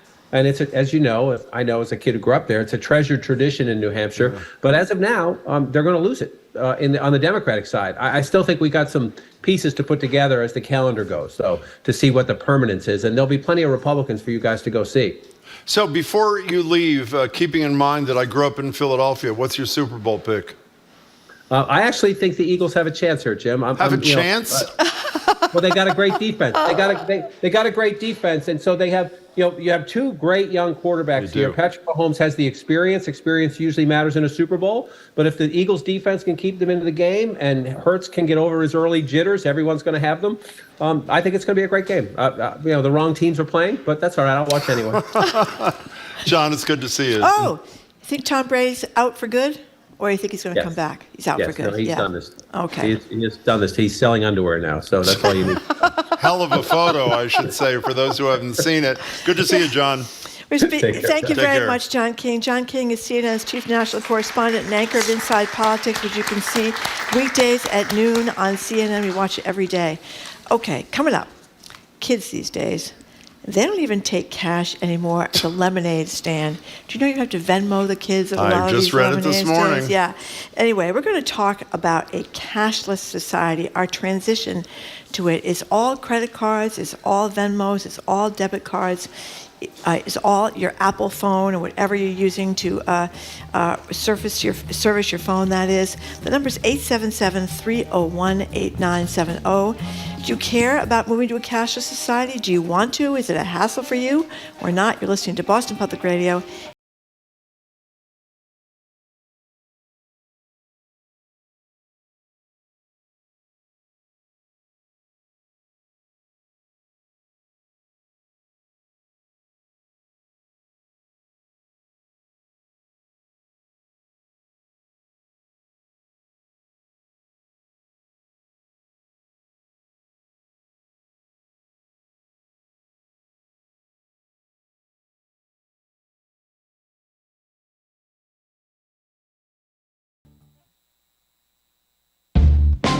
Tax season is coming, people. I know. It just happened last year, right? Well, it's back, and we're getting some advice from experts. Plus, we'll take your questions at 877-869-8253. I'm Janae Pierre, in for Melissa Harris-Perry, and that's next time on The Takeaway from WNYC and PRX. This afternoon at 2, here on GBH News 89.7. Support for our programs comes from you. And Comcast. Through Project UP, Comcast is committing $1 billion to help provide people with the skills, resources, and opportunities they need to succeed in a digital world. Learn more at comcast.com/projectup. And The Box Center, presenting author and On Purpose podcast host Jay Shetty on his first world tour. Love Rules. One night only at the Box Center Wang Theater, February 22nd. Tickets at boxcenter.org.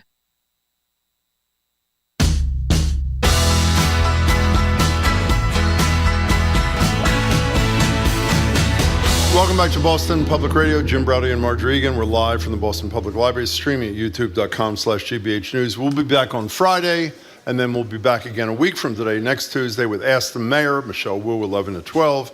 Ask the Attorney General, the first, with Andrea Campbell, 1 to 2. So our society has become increasingly cashless, as we've talked about on the show a lot, including today, earlier in the show, about how tipping has changed. Now you're expected to give money almost everywhere, as you should. It's easier to compel you with the screen swiveled at you, but it's affecting how we think about money and cash. Over the summer, you may have walked past the local kids' lemonade stand boasting their Venmo account, which is incredible. Local artists at vendor fairs can take cashless payments. People even struggling with homelessness can advertise their Venmo accounts if they have one, so anyone driving by can drop some money to them without ever engaging in contact, which is not how you should do it, but nevertheless. But is this preferable? Are we losing a human connection when we get rid of cash? If you've got young kids, how has our cashless society changed how you teach them about earning and spending money? Is it easier to spend more when you become totally divorced from the physical aspect of money? The number is 877-301-8970. That's for calling or for texting. You know, I like the notion of a cashless society. However, there's still problems.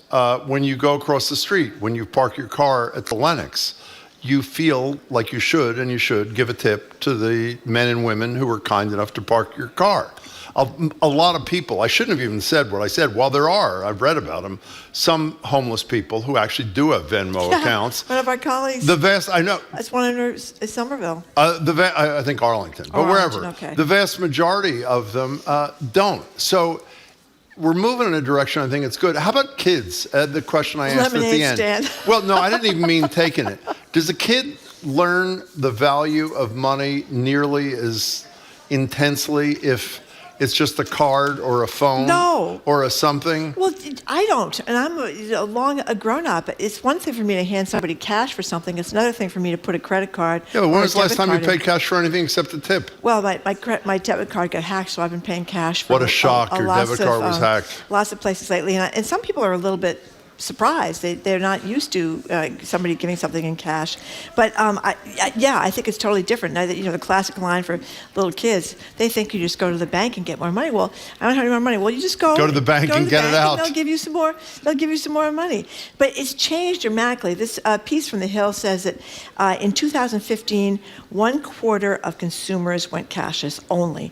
Now it's 2/5 of us. I'm use shocked no that it's that cash high at all. Yeah, and in Philadelphia, New York, and San Francisco, the city leaders there have enacted laws requiring businesses to accept cash because apparently some businesses wouldn't accept it. Well, wait a second. Didn't that happen right down the street at Fenway? Aren't I right that when Fenway attempted to go cashless last year, they got in trouble. Attorney General Healy, not got in trouble, Attorney General Healy, I think said you couldn't do that legally in Massachusetts. Yeah, and that is to I think. protect. That is, some people do not have bank accounts and they don't have debit cards or credit cards, so it's to protect them.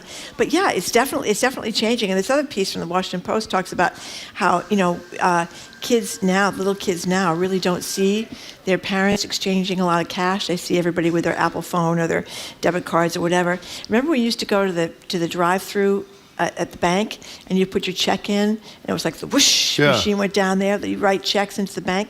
I mean, I don't think that's happening. That was like much. 1942, I think. It wasn't like 1942. It wasn't that long ago. Wasn't that long ago? No, I don't think so. So are you for a cashless society or against a cashless society? Well, I'm neutral, Jim. I knew that. I knew that early on. Let's go to Kevin in a car. You're next on Boston Public Radio. Hi. Hi, Jim. Marty, how are you? Good. Thank you, Kevin, for calling.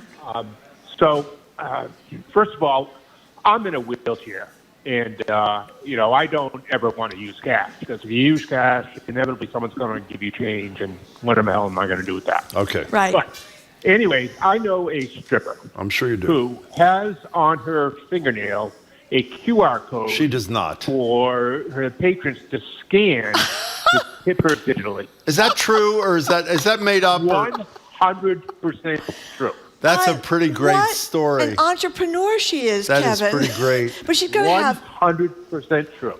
How big is her fingernail? Are you a good tipper? I've never been. This is... I read it somewhere, exactly. Someone whose fatherly duty failed him, and a friend of mine, somebody I know. And, I know. Yeah. It's like our Marjorie says, a friend. When you're father of daughters, you have only one duty. What? Keep him off the pole, and he failed. Beautiful call, Kevin.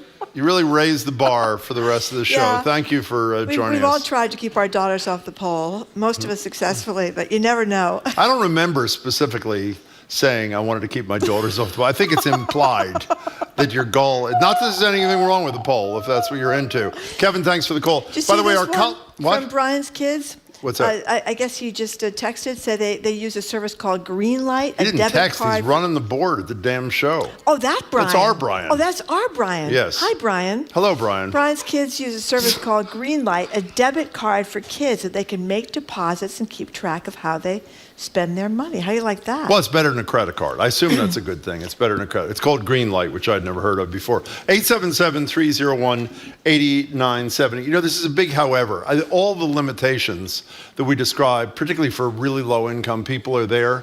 But isn't going cashless like wonderfully liberating in a lot of, I mean, theoretically, we're old enough to be able to handle our money responsibly. Isn't it great to just use a card or your phone or your watch to pay for everything? You don't like that? Well, I guess it's okay, but sometimes you feel, I feel like I have to have cash with me just in case. Why is just that, in case. Marjorie? Just in case. Just in case of what? You never know what's going to happen, Jim. You want to be able to give somebody $20 and if things are, if something goes awry. You know what I mean? Yes. What might go awry? Well, I mean, maybe you get a flat tire, or maybe you need someone to help you, or maybe it's late at night and something happens. I always feel like give them your watch. I mean, you can give me your watch. Barter That's with right. them. I mean, and people that ask you for money in the street when you're driving here to work.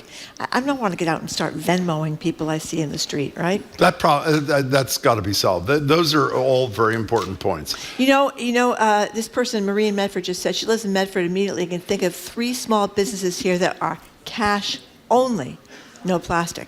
What do you think is going on there? No taxes. What do you think is going on there?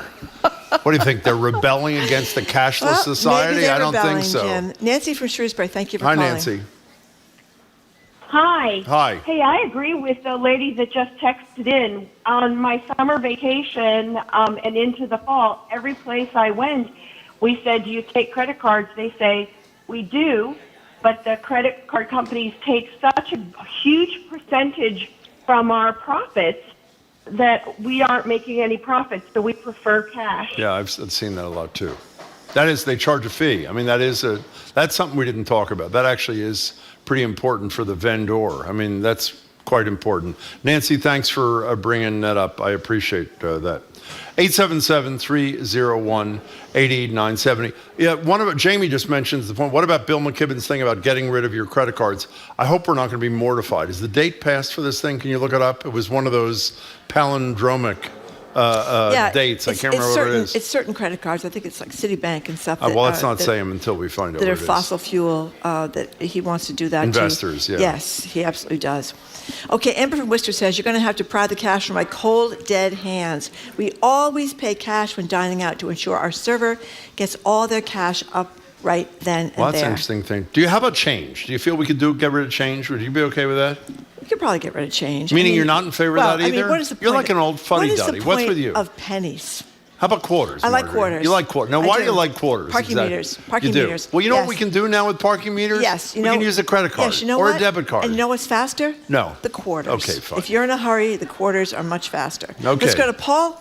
She likes quarters. In Worcester. By the way, the Bill McKibben thing is 32123. March 21st, 2023. We will surely have Bill on the show before that That's date. He wants everybody to cut up their credit cards on For that the day. certain banks. And as Marjorie said, it's not all banks. So when we talk to Bill, we'll be specific. Okay, let's go to Paul in Worcester. Hi, Paul. Hey, Paul. Hello, carpe per diem. And to you. Good. My kids were, when I convinced them to get credit cards, they were concerned that they were going to carry debt and all that. And I suggested to them, you want to build credit, so treat your credit card like a debit card. Use it and then go on your app, which you're on your phone all the time anyway, and then pay it off immediately. And they both now have credit scores in the low to mid 800s. Wow. That is very impressive. Well, but that requires self-discipline and stuff. I mean, it's sort of like the discussion we had with Kathy Judd Stein yesterday. The people who are going to have problems with this are, you know what I mean, are not the people who'd be disciplined enough to control their own spending, just like the gambler who she says is going to go up and say, please limit my losses to X. You know what I mean?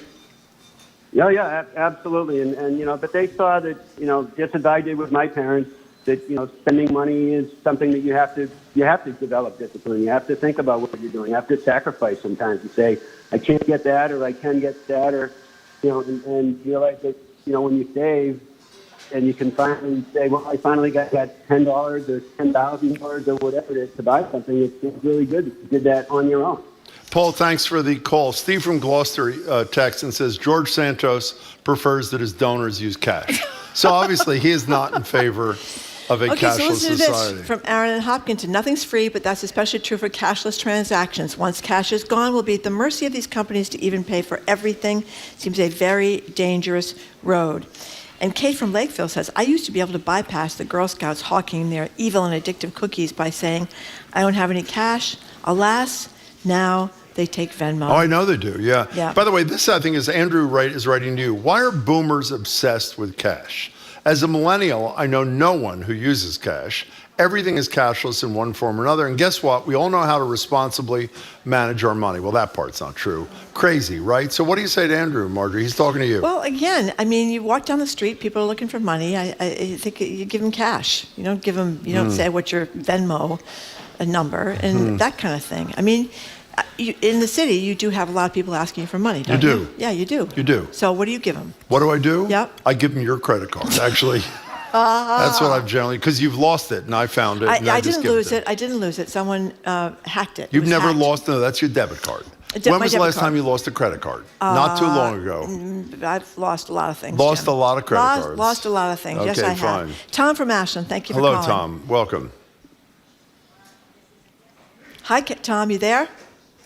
He was. He's not anymore. He's gone. By the way, this is another great story from Jamie's kid. Jamie's kid should have his own show. He said, my 3-year-old wanted a toy recently at the store. I lied and said we were low on money. He told me to go to the bank and buy more. Exactly. That's pretty good. That's what they think, right? Mom and dad go to the bank, they stick their credit card or their debit card in, and all this cash comes out. Wasn't that how it works? I wish that were how it works. Yeah, that's right. That's what you're supposed to do. You're supposed to go to the bank and get more money. Do you remember the person we used to work with at the old radio station who was dating a woman who thought there was a person who stood inside the ATM who dispensed the cash? Do you remember that?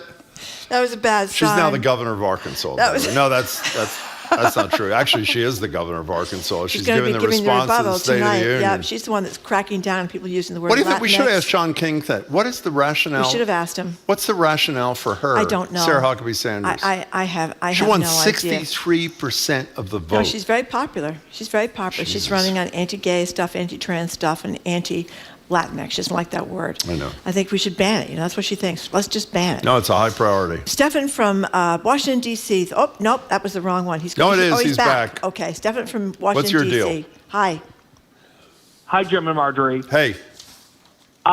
Marjorie made some good points about giving cash to people who are asking. Yeah. It's a big part of my faith to do so. And so someone asked me for money today outside of CVS, and I didn't have any cash, and I told them that. But I went inside, I paid, and they didn't even have cash back on the machine, so I couldn't go around. So, there are people who really are hurting because of our switch away from cash. So whenever I can, I try to not spend any cash I come across on myself so that I can give it out, just as a reminder to others that, people who are already struggling are struggling more because of this. You're a good That's a person, great point. Stefan. Thank you for the call. Yeah, that's a great really point. nice. You could walk by the guys who are selling the paper, the paper for Spare change. The spare change. Going to say, excuse me, can I get your Venmo information? You're not going to do that. Well, you're going to get to that point. By the way, Sheila from Sharon has an interesting point. She said, I was telling my 6- and 8-year-old grandkids that when I was a kid, full-size candy bars were only a nickel, to which her grandkids said, Grandma, what's a nickel? So that is the direction in which we're going. We could get You like nickels, I have too? no problem getting rid of nickels, dimes. Just I am the quarters. I'm attached to quarters. I get rolls of How about quarters silver every week dollars? Do you at the support bank. silver No, I don't dollars? get silver dollars.